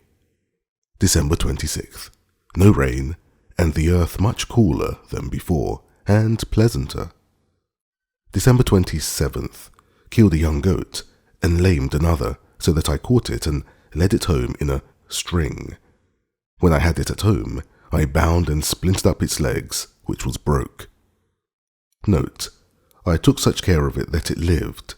and the leg grew well and as strong as ever, but by my nursing it so long, it grew tame, and fed upon the little green at my door, and would not go away. This was the first time that I entertained the thought of breeding up some tame creatures, that I might have food when my powder and shot was all spent. December 28th, 29th, 30th. Great heats and no breeze, so that there was no stirring abroad except in the evening for food. This time I spent in putting all my things in order within doors. January 1st. Very hot still, but I went abroad early and late with my gun, and lay still in the middle of the day. This evening, going farther into the valleys which lay towards the centre of the island, I found there were plenty of goats, though exceedingly shy and hard to come at. However, I resolved to try if I could not bring my dog to hunt them down. January 2nd. Accordingly, the next day I went out with my dog and set him upon the goats, but I was mistaken, for they all faced about upon the dog, and he knew his dangers too well, for he would not come near them. January 3rd. I began my fence or wall, which, being still jealous of my being attacked by somebody, I resolved to make very thick and strong. Note, this wall being described before, I purposely omit what was said in the journal. It is sufficient to observe that I was no less time than from the 2nd of January to the 14th of April, working, finishing, and perfecting this wall, though it was no more than about 24 yards in length, being a half circle from one place in the rocks to another place, about 8 yards from it, the door of the cave being in the centre behind it. All this time I worked very hard, the rains hindering me many days, nay, sometimes weeks together, but I thought I should never be perfectly secure till this wall was finished, and it is scarce credible what inexpressible labour everything was done with, especially the bringing piles out of the woods and driving them to the ground, for I made them much bigger than I needed to have done. When this was all finished, and the outside double-fenced, with a turf wall raised up close to it, I perceived myself that if any people were to come on shore there, they would not perceive anything like a habitation, and it was very well I did so, as may be observed hereafter, upon a very remarkable occasion. During this time I made my rounds in the woods for game every day when the rain permitted me, and made frequent discoveries in these walks of something or other to my advantage. Particularly, I found a kind of wild pigeons, which built not as wood pigeons in a tree, but rather as house pigeons in the holes of the rocks, and taking some young ones I endeavoured to breed them up tame, and did so, but when they grew older they flew away, which perhaps was at first for want of feeding them, for I had nothing to give them. However, I frequently found their nests and got their young ones, which were very good meat. And now, in the managing my household affairs, I found myself wanting in many things, which I thought at first it was impossible for me to make, as indeed with some of them it was. For instance, I could never make a cask to be hooped. I had a small runlet or two, as I observed before, but I could never arrive at the capacity of making one by them, though I spent many weeks about it. I could neither put in the heads or join the staves so true to one another as to make them hold water, so I gave that also over. In the next place I was at a great loss for candles, so that as soon as ever it was dark, which was generally by 7 o'clock, I was obliged to go to bed. I remembered the lump of beeswax which I made candles with in my African adventure, but I had none of that now. The only remedy I had was that when I had killed a goat I saved the tallow, and with a little dish made of clay, which I baked in the sun, to which I added a wick of some oakum, I made me a lump, and this gave me light, though not a clear, steady light like a candle. In the middle of all my labours it happened that, rummaging my things, I found a little bag which, as I hinted before, had been filled with corn for the feeding of poultry, not for this voyage, but before, as I suppose, when the ship came from Lisbon. The little remainder of corn that had been in the bag was all devoured by the rats, and I saw nothing in the bag but husks and dust, and being willing to have the bag for some other use. I think it was to put powder in when I divided it for fear of the lightning or some such use. I shook the husks of corn out of it on one side of my fortification under the rock.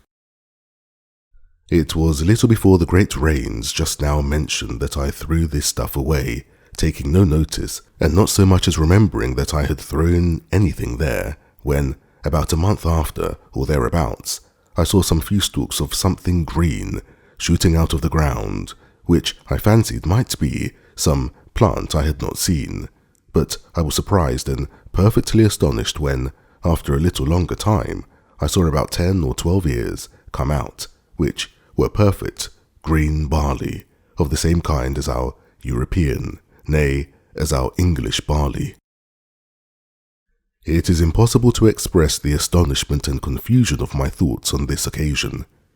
I had hitherto acted upon no religious foundation at all. Indeed, I had very few notions of religion in my head, nor had entertained any sense of anything that had befallen me otherwise than as chance, or, as we lightly say, what pleases God, without so much as inquiring into the end of providence in these things, or his order in governing events for the world. But after I saw barley grow there, in a climate which I knew was not proper for corn, and especially that I knew not how it came there, it startled me strangely, and I began to suggest that God had miraculously caused his grain to grow without any help of seed sown, and that it was so directed purely for my sustenance on that wild, miserable place. This touched my heart a little, and brought tears out of my eyes, and I began to bless myself that such a prodigy of nature should happen upon my account, and this was the more strange to me because I saw near it still, all along by the side of the rock, some other straggling stalks, which proved to be stalks of rice, and which I knew because I had seen it grow in Africa when I was ashore there. I not only thought these the pure productions of Providence for my support, but not doubting that there was more in the place, I went all over that part of the island, where I had been before, peering in every corner and under every rock to see for more of it, but I could not find any. At last it occurred to my thoughts that I shook a bag of chicken's meat out in that place, and then the wonder began to cease, and I must confess my religious thankfulness to God's providence began to abate too, upon the discovering that all this was nothing but what was common, though I ought to have been as thankful for so strange and unforeseen a providence as if it had been miraculous, for it was really the work of Providence to me that should order or appoint that 10 or 12 grains of corn should remain unspoiled when the rats had destroyed all the rest, as if it had been dropped from heaven, as also that I should throw it out in that particular place where, it being in the shade of a high rock, it sprang up immediately, whereas if I had thrown it anywhere else at that time, it had been burnt up and destroyed. I carefully saved the ears of this corn, you may be sure, in their season, which was about the end of June, and laying up every corn, I resolved to sow them all again, hoping in time to have some quantity sufficient to supply me with bread. But it was not till the 4th year that I could allow myself the least grain of this corn to eat, and even then but sparingly, as I shall say afterwards, in its order, for I lost all that I sowed the first season by not observing the proper time, for I sowed it just before the dry season, so that it never came up at all, at least not as it would have done, of which in its place. Besides this barley, there were, as above, 20 or 30 stalks of rice, which I preserved with the same care, and for the same use, or to the same purpose, to make me bread, or rather food, for I found ways to cook it without baking, though I did that also after some time. But to return to my journal, I worked excessively hard these 3 or 4 months to get my wall done, and the 14th of April I closed it up, contriving to go into it, not by a door but over the wall, by a ladder, that there might be no sign on the outside of my habitation. April 16th I finished the ladder, so I went up the ladder to the top and then pulled it up after me and let it down in the inside. This was a complete enclosure to me, for within I had room enough and nothing could come at me from without, unless it could first mount my wall. The very next day after this wall was finished, I had almost had all my labour overthrown at once and killed myself. The case was thus. As I was busy in the inside, behind my tent, just at the entrance into my cave, I was terribly frightened with a most dreadful, surprising thing indeed. For all on a sudden I found the earth come crumbling down from the roof of my cave, and from the edge of the hill over my head, and 2 of the posts I had set up in the cave cracked in a frightful manner. I was heartily scared, but thought nothing of what was really the cause, only thinking that the top of my cave was fallen in, as some of it had done before, and for fear I should be buried in it, I ran forward to my ladder, and not thinking myself safe there neither, I got over my wall for fear of the pieces of the hill, which I expected might roll down upon me. I had no sooner stepped down upon the firm ground than I plainly saw it was a terrible earthquake, for the ground I stood on shook 3 times at about 8 minutes' distance, with 3 such hooks as would have overturned the strongest building that could be supported to have stood on the earth, and the great piece of the top of a rock, which stood about half a mile from me, next to the sea, fell down with such a terrible noise as I never heard in all my life. I perceived also the very sea was put into violent motion by it, and I believe the shocks were stronger under the water than on the island. I was so much amazed with the thing itself, having never felt the like, nor discoursed with anyone that had, that I was like one dead or stupefied, and the motion of the earth made my stomach sick, like one that was tossed at sea. But the noise of the falling of the rock awakened me, as it were, and rousing me from the stupefied condition I was in, filled me with horror,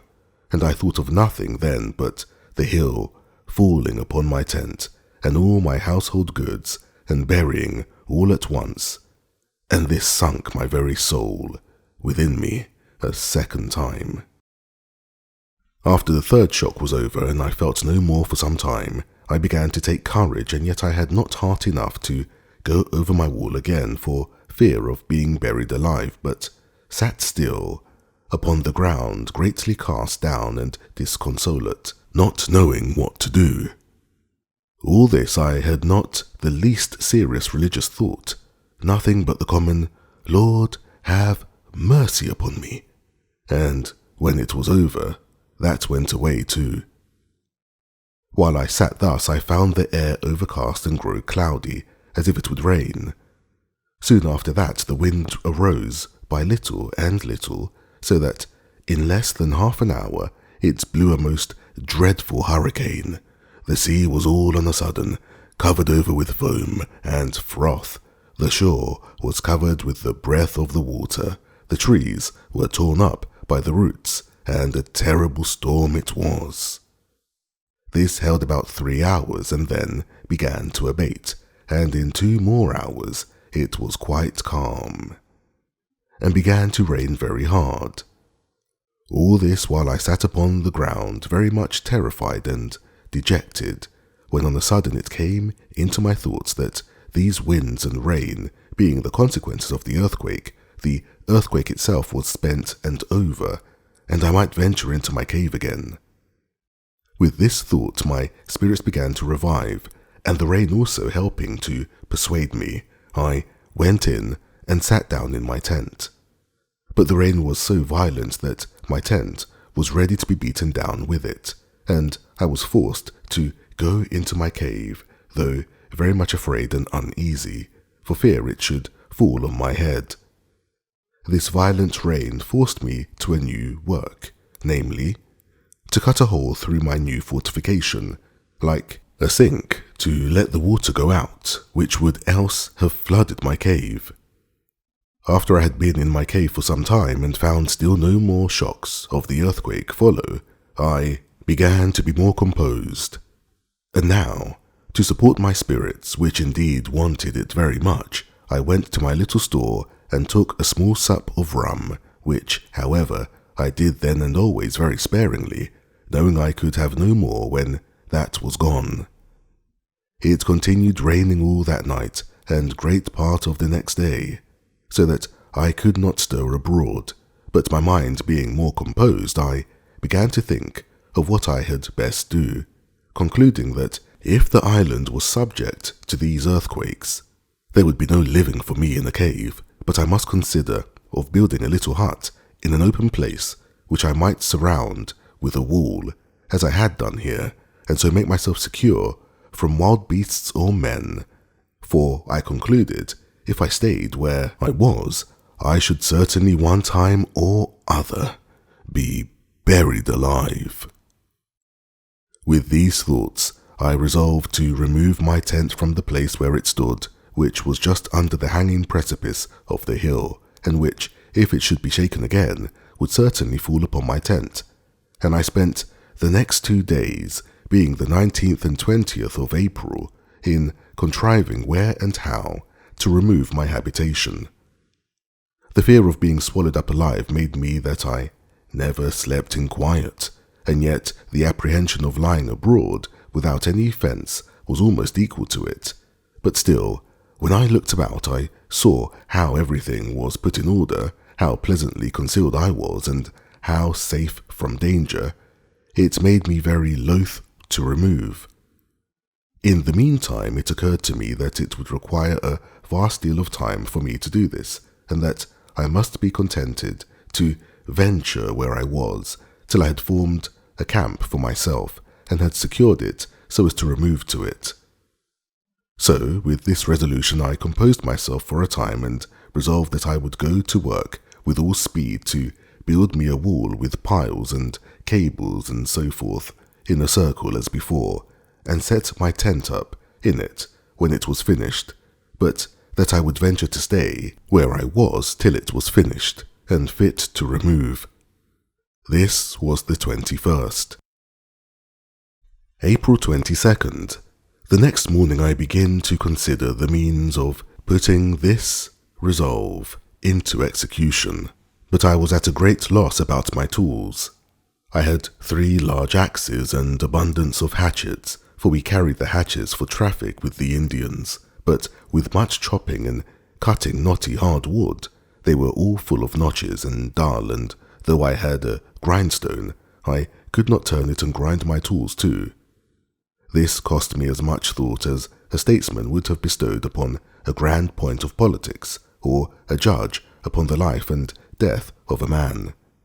At length I contrived a wheel with a string, to turn it with my foot, that I might have both my hands at liberty. Note, I had never seen any such thing in England, or at least not to take notice of how it was done, though since I have observed it is very common there. Besides that, my grindstone was very large and heavy. This machine cost me a full week's work to bring it to perfection. April 28th and 29th. These 2 whole days I took up in grinding my tools, my machine, for turning my grindstone, performing very well. April 30th. Having perceived my bread had been low a great while, now I took a survey of it, and reduced it to 1 biscuit cake a day, which made my heart very heavy. May 1st. In the morning, looking towards the seaside, the tide being low, I saw something lie on the shore bigger than ordinary, and it looked like a cask. When I came to it, I found a small barrel and 2 or 3 pieces of the wreck of the ship, where were driven on shore by the late hurricane, and looking towards the wreck itself, I thought it seemed to lie higher out of the water than it used to do. I examined the barrel which was driven on shore, and soon found it was a barrel of gunpowder, but it had taken water, and the powder was caked as hard as a stone. However, I rowed it farther on shore for the present, and went on upon the sands, as near as I could, to the wreck of the ship, to look for more. Chapter 6. Ill and conscience-stricken. When I came down to the ship, I found it strangely removed. The forecastle, which lay before buried in sand, was heaved up at least 6 feet, and the stern which was broke in pieces and parted from the rest by the force of the sea, soon after I had left rummaging her, was tossed as it were up, and cast on one side, and the sand was thrown so high on that side next her stern, that whereas there was a great place of water before, so that I could not come within a quarter of a mile of the wreck without swimming, I could now walk quite up to her when the tide was out. I was surprised with this at first, but soon concluded it must be done by the earthquake, and as by this violence the ship was more broke open than formerly, so many things came daily on shore, which the sea had loosened, and which the winds and water rolled by degrees to the land. This wholly diverted my thoughts from the design of removing my habitation, and I busied myself mightily, that day especially, in searching whether I could make any way into the ship, but I found nothing was to be expected of that kind, for all the inside of the ship was choked up with sand.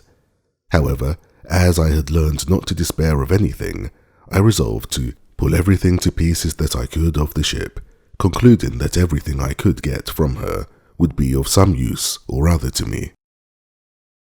May 3rd. I began with my saw and cut a piece of a beam through, which I thought held some of the upper part or quarter-deck together, and when I had cut it through, I cleared away the sand as well as I could from the wind side which lay highest, but the tide coming in, I was obliged to give over for that time. May 4th. I went a-fishing, but caught not one fish that I durst eat of till I was weary of my sport, when, just going to leave off, I caught a young dolphin.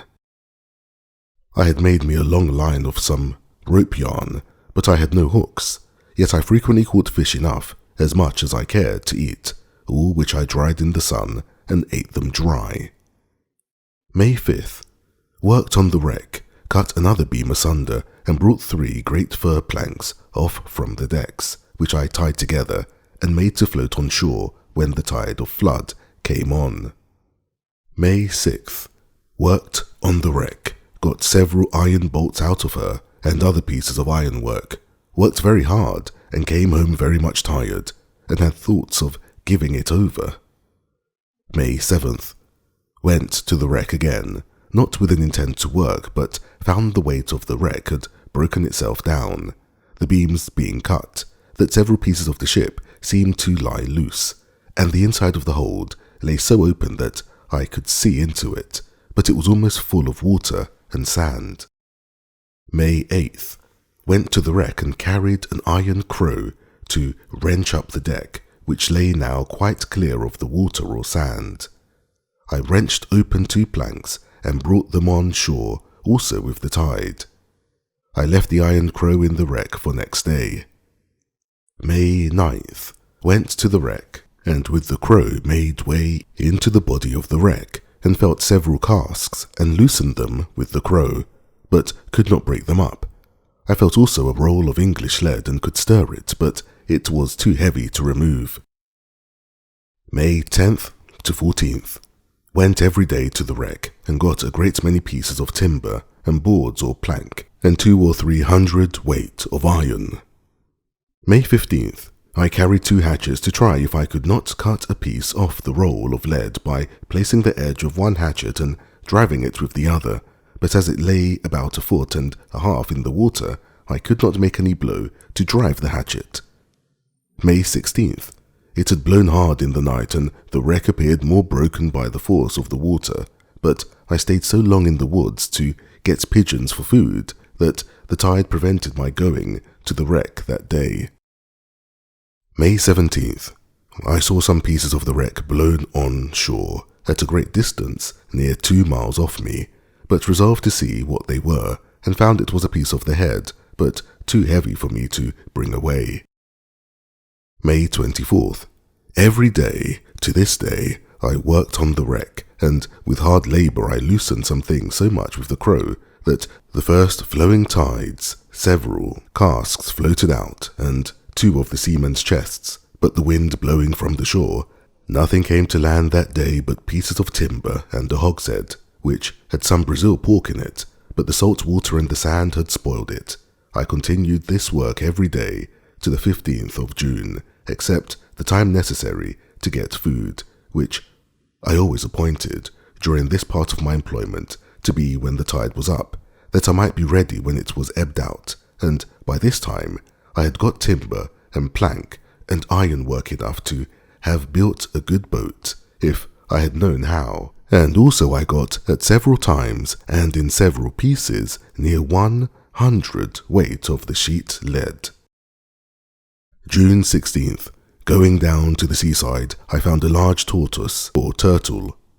This was the first I had seen, which, it seems, was only my misfortune, not any defect of the place, or scarcity. For had I happened to be on the other side of the island, I might have had hundreds of them every day, as I found afterwards, but perhaps had paid dear enough for them.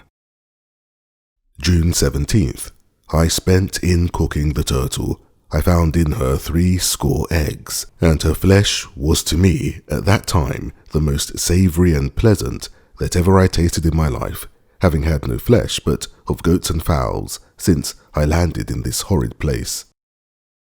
June 18th. Rained all day, and I stayed within. I thought at this time the rain felt cold, and I was something chilly, which I knew was not usual in that latitude. June 19th. Very ill and shivering, as if the weather had been cold. June 20th. No rest all night, violent pains in my head, and feverish.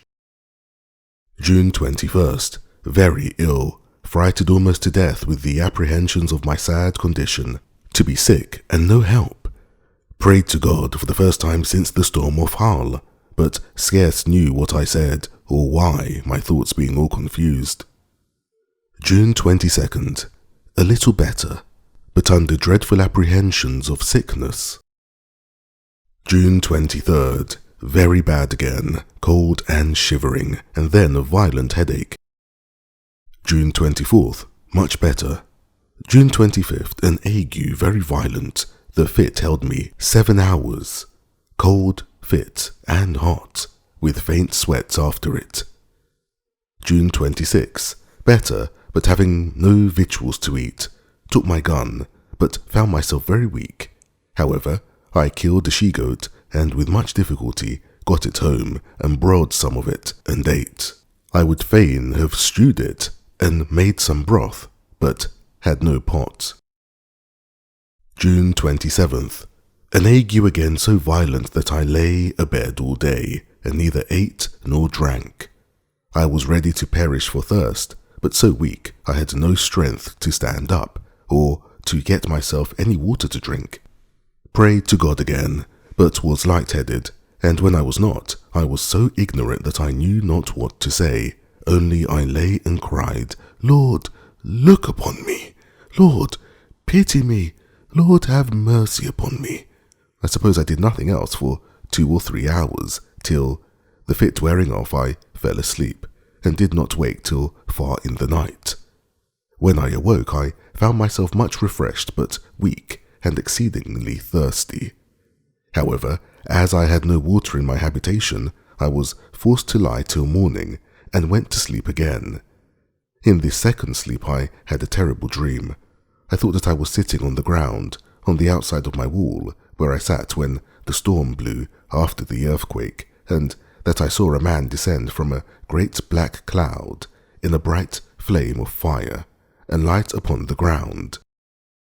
He was all over as bright as a flame, so that I could but just bear to look towards him. His countenance was most inexpressibly dreadful, impossible for words to describe. When he stepped upon the ground with his feet, I thought the earth trembled, just as it had done before in the earthquake, and all the air looked, to my apprehension, as if it had been filled with flashes of fire. He was no sooner landed upon the earth, but he moved forward towards me, with a long spear or weapon in his hand, to kill me. And when he came to a rising ground, at some distance, he spoke to me, or I heard a voice so terrible that it is impossible to express the terror of it. All that I can say I understood was this: seeing all these things have not brought thee to repentance, now thou shalt die. At which words I thought he lifted up the spear that was in his hand to kill me. No one that shall ever read this account will expect that I should be able to describe the horrors of my soul at this terrible vision. I mean, that even while it was a dream, I even dreamed of those horrors. Nor is it any more possible to describe the impression that remained upon my mind when I awaked, and found it was but a dream. I had, alas, no divine knowledge. What I had received by the good instruction of my father was then worn out by an uninterrupted series for 8 years of seafaring wickedness, and a constant conversation with none but such as were, like myself, wicked and profane to the last degree.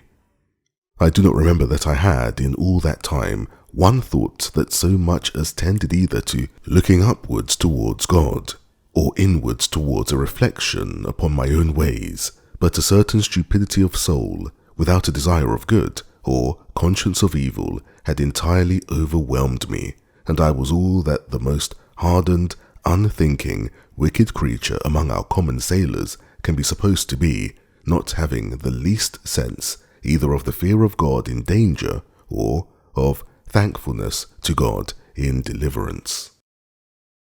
In the relating what is already past of my story, this will be the more easily believed when I shall add that though all the variety of miseries that had to this day befallen me, I never had so much as one thought of it being the hand of God, or that it was a just punishment for my sin, my rebellious behaviour against my father, or my present sins, which were great, or so much as a punishment for the general course of my wicked life. When I was on the desperate expedition on the desert shores of Africa, I never had so much as one thought of what would become of me, or one wish to God to direct me whither I should go, or to keep me from the danger which apparently surrounded me, as well from voracious creatures as cruel savages. But I was merely thoughtless of a God or a providence, acted like a mere brute from the principles of nature, and by the dictates of common sense only, and indeed hardly that. When I was delivered and taken up at sea by the Portugal captain, well used and dealt justly and honourably with, as well as charitably, I had not the least thankfulness in my thoughts. When again I was shipwrecked, ruined, and in danger of drowning on this island, I was as far from remorse, or looking on it, as a judgment. I only said to myself often that I was an unfortunate dog, and born to be always miserable. It is true, when I got off shore here first, and found all my ship's crew drowned and myself spared, I was surprised with a kind of ecstasy, and some transports of soul which, had the grace of God assisted, might have come up to true thankfulness, but it ended where it began, in a mere common flight of joy, or, as I may say, being glad I was alive, without the least reflection upon the distinguished goodness of the hand which had preserved me, and had singled me out to be preserved when all the rest were destroyed, or an inquiry why Providence had been thus merciful unto me. Even just the same common sort of joy which seamen generally have after they are got safe ashore from a shipwreck, which they drown all in the next bowl of punch, and forget almost as soon as it is over, and all the rest of my life was like it. Even when I was afterwards, on due consideration, made sensible by my condition, how I was cast on this dreadful place, out of the reach of humankind, out of all hope of relief, or prospect of redemption, as soon as I saw but a prospect of living, and that I should not starve and perish for hunger, all the sense of my affliction wore off, and I began to be very easy, applied myself to the works proper for my preservation and supply, and was far enough from being afflicted at my condition as a judgment from heaven, or as the hand of God against me. These were thoughts which very seldom entered my head. The growing up of the corn, as is hinted in my journal, had at first some little influence upon me, and began to affect me with seriousness, as long as I thought it had something miraculous in it, but as soon as ever that part of the thought was removed, all the impression that was raised from it wore off also, as I have noted already. Even the earthquake, though nothing could be more terrible in its nature, or more immediately directing to the invisible power which alone directs such things. Yet no sooner was the first fight over, but the impression it had made went off also. I had no more sense of God or his judgments, much less of the present affliction of my circumstances being from his hand, than if I had been in the most prosperous condition of life. But now, when I began to be sick, and a leisurely view of the miseries of death came to place itself before me, when my spirits began to sink under the burden of a strong distemper, and nature was exhausted with the violence of the fever, conscience, that had slept so long, began to awake, and I began to reproach myself with my past life, in which I had so evidently, by uncommon wickedness, provoked the justice of God to lay me under uncommon strokes, and to deal with me in so vindictive a manner. These reflections oppressed me for the second or third day of my distemper, and in the violence as well as of the fever, as of the dreadful reproaches of my conscience, extorted some words from me like praying to God, though I cannot say they were either a prayer attended with desires or with hopes. It was rather the voice of mere fright and distress. My thoughts were confused, the convictions great upon my mind, and the horror of dying in such a miserable condition raised vapours into my head with the mere apprehensions, and in these hurries of my soul I knew not what my tongue might express. But it was rather exclamation, such as, Lord, what a miserable creature I am. If I should be sick, I shall certainly die for want of help, and what will become of me? Then the tears burst out of my eyes, and I could say no more for a good while. In this interval the good advice of my father came to my mind, and presently his prediction, which I mentioned at the beginning of this story, namely that if I did take this foolish step, God would not bless me, and I would have leisure hereafter to reflect upon having neglected his counsel when there might be none to assist in my recovery. Now, said I, aloud, my dear father's words are come to pass. God's justice has overtaken me, and I have none to help or hear me. I rejected the voice of Providence, which had mercifully put me in a posture or station of life wherein I might have been happy and easy, but I would neither see it myself nor learn to know the blessings of it from my parents. I left them to mourn over my folly, and now I am left to mourn under the consequences of it. I abused their help and assistance, who would have lifted me in the world, and would have made everything easy to me, and now I have difficulties to struggle with, too great for even nature itself to support, and no assistance, no help, no comfort, no advice. Then I cried out, Lord, be my help, for I am in great distress. This was the first prayer, if I may call it so, that I had made for many years. But to return to my journal, June 28th. Having been somewhat refreshed with the sleep I had had, and the fit being entirely off, I got up, and though the fright and terror of my dream was very great, yet I considered that the fit of the ague would return again the next day, and now was my time to get something to refresh and support myself when I should be ill. And the first thing I did, I filled a large square case bottle with water and set it upon my table in reach of my bed, and to take off the chill or aguish disposition of the water, I put about 1/4 of a pint of rum into it and mixed them together. Then I got me a piece of the goat's flesh and broiled it on the coals, but could eat very little. I walked about but was very weak and withal very sad and heavy-hearted, under a sense of my miserable condition, dreading the return of my distemper the next day.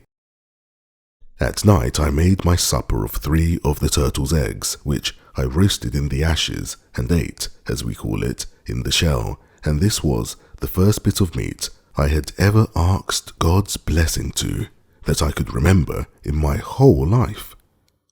After I had eaten, I tried to walk, but found myself so weak that I could hardly carry a gun, for I never went out without that. So I went but a little way, and sat down upon the ground, looking out upon the sea, which was just before me, and very calm and smooth. As I sat here, some such thoughts as these occurred to me. What is this earthen sea of which I have seen so much? Whence is it produced? And what am I, and all the other creatures wild and tame, human and brutal? Whence are we? Sure, we are all made by some secret power, who formed the earth and sea, the air and sky. And who is that? Then it followed most naturally, it is God that has made all. Well, but then it came strangely. If God has made all these things, he guides and governs them all, and all things that concern them. For the power that could make all things must certainly have power to guide and direct them. If so, nothing can happen in the great circuit of his works, either without his knowledge or appointment. And if nothing happens without his knowledge, he knows that I am here, and am in this dreadful condition, and if nothing happens without his appointment, he has appointed all this to befall me. Nothing occurred to my thought to contradict any of these conclusions, and therefore it rested upon me with the greater force that it must needs be that God had appointed all this to befall me, that I was brought into this miserable circumstance by his direction, he having the sole power, not of me only, but of everything that happened in the world. Immediately it followed, why has God done this to me?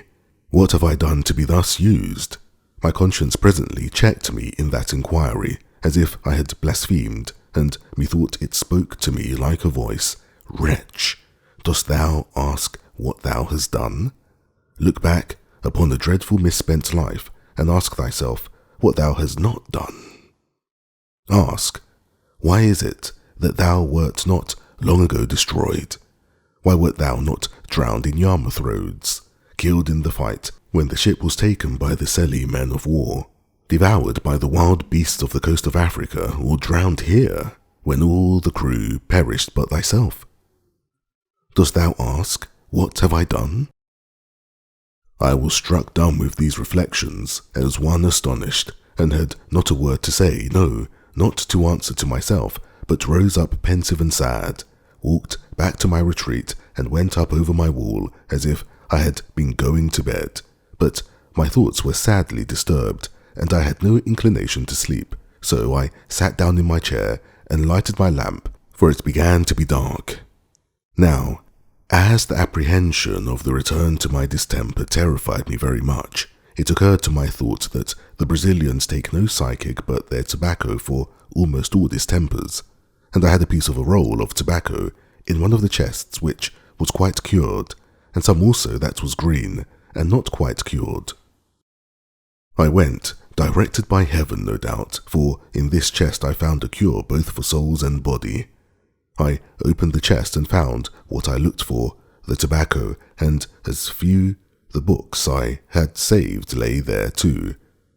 I took out one of the Bibles which I mentioned before, and which, to this time, I had not found leisure or inclination to look into. I say I took it out, and brought both that and the tobacco with me to the table. What use to make of the tobacco I knew not, in my distemper, or whether it was good for it or no,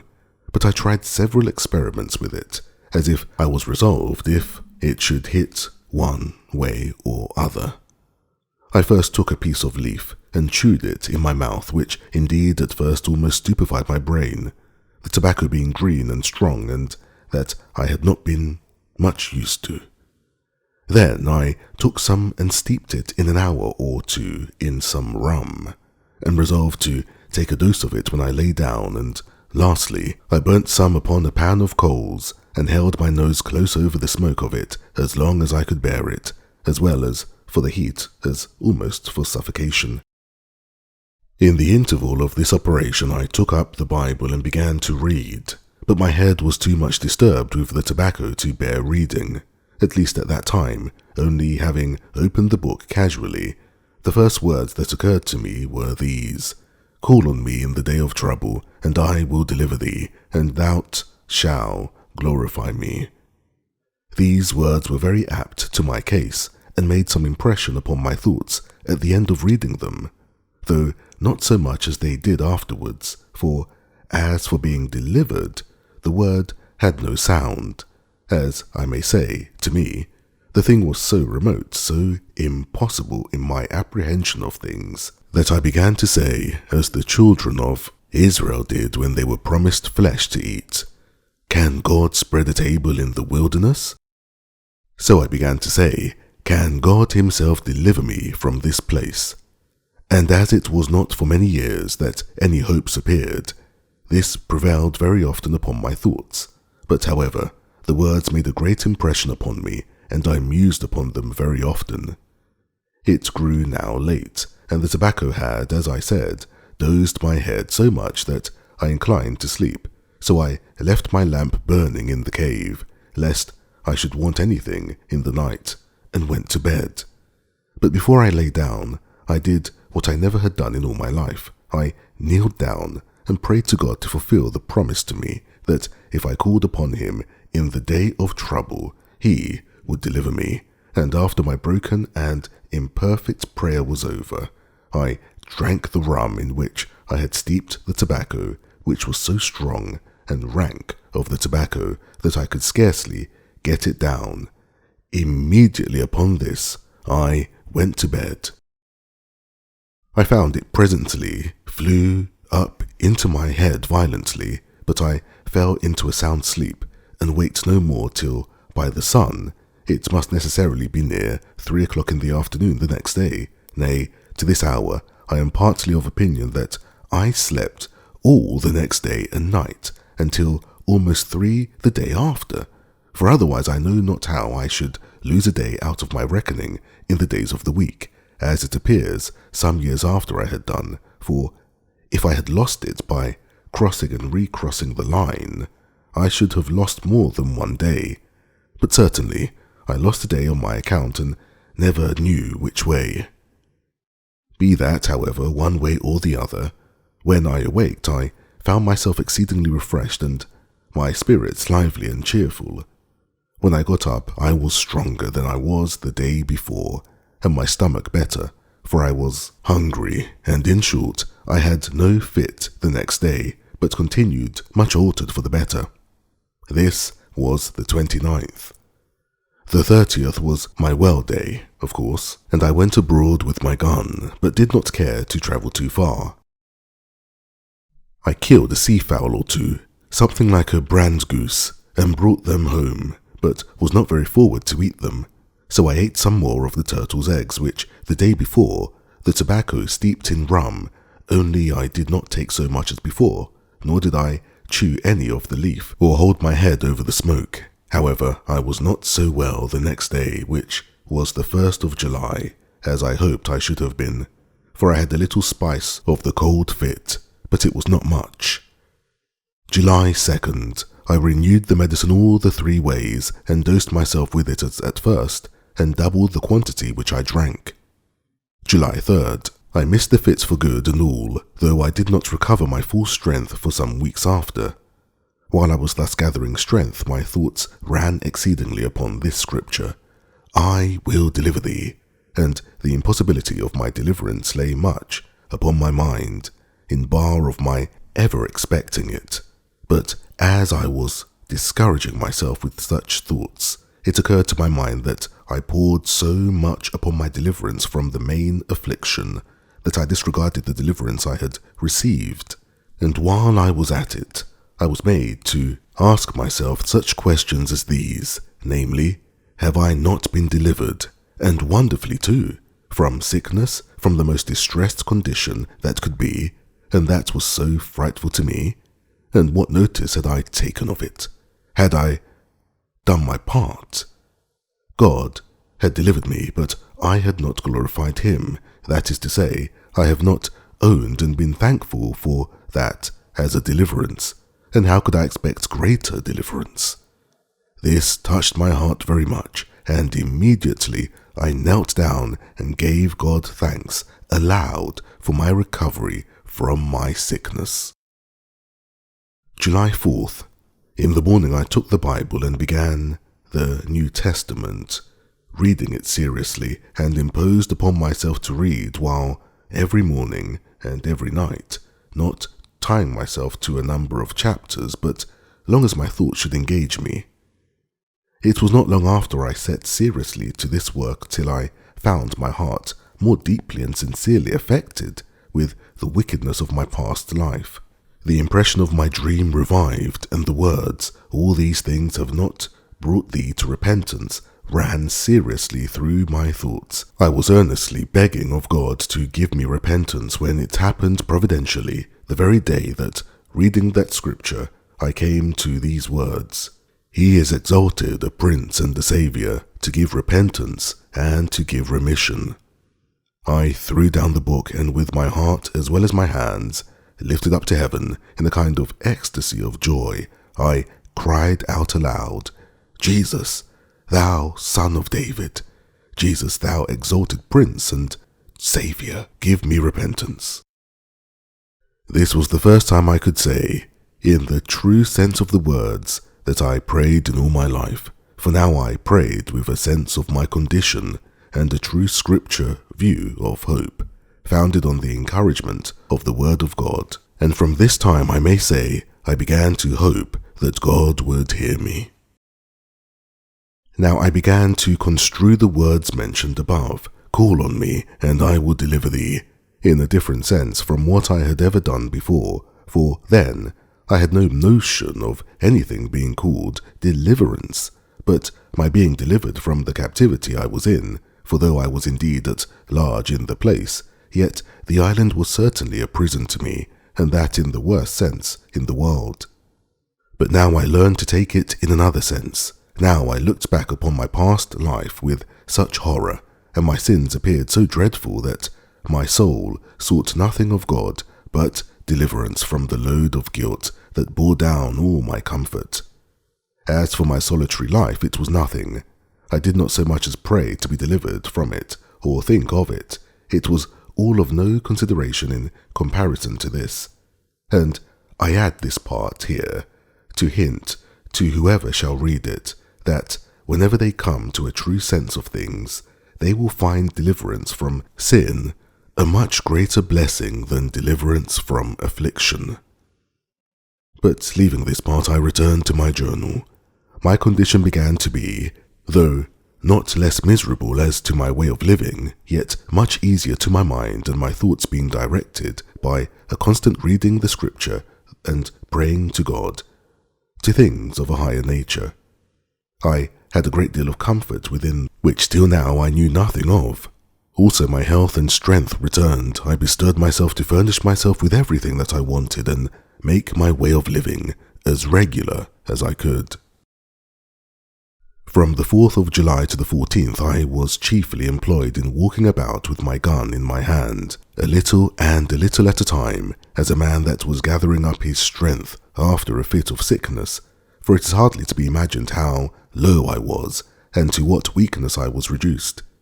The application which I made use of was perfectly new, and perhaps which had never cured an ague before, neither can I recommend it to any to practice. By this experiment, and though it did carry off the fit, yet it rather contributed to weakening me, for I had frequent convulsions in my nerves and limbs for some time.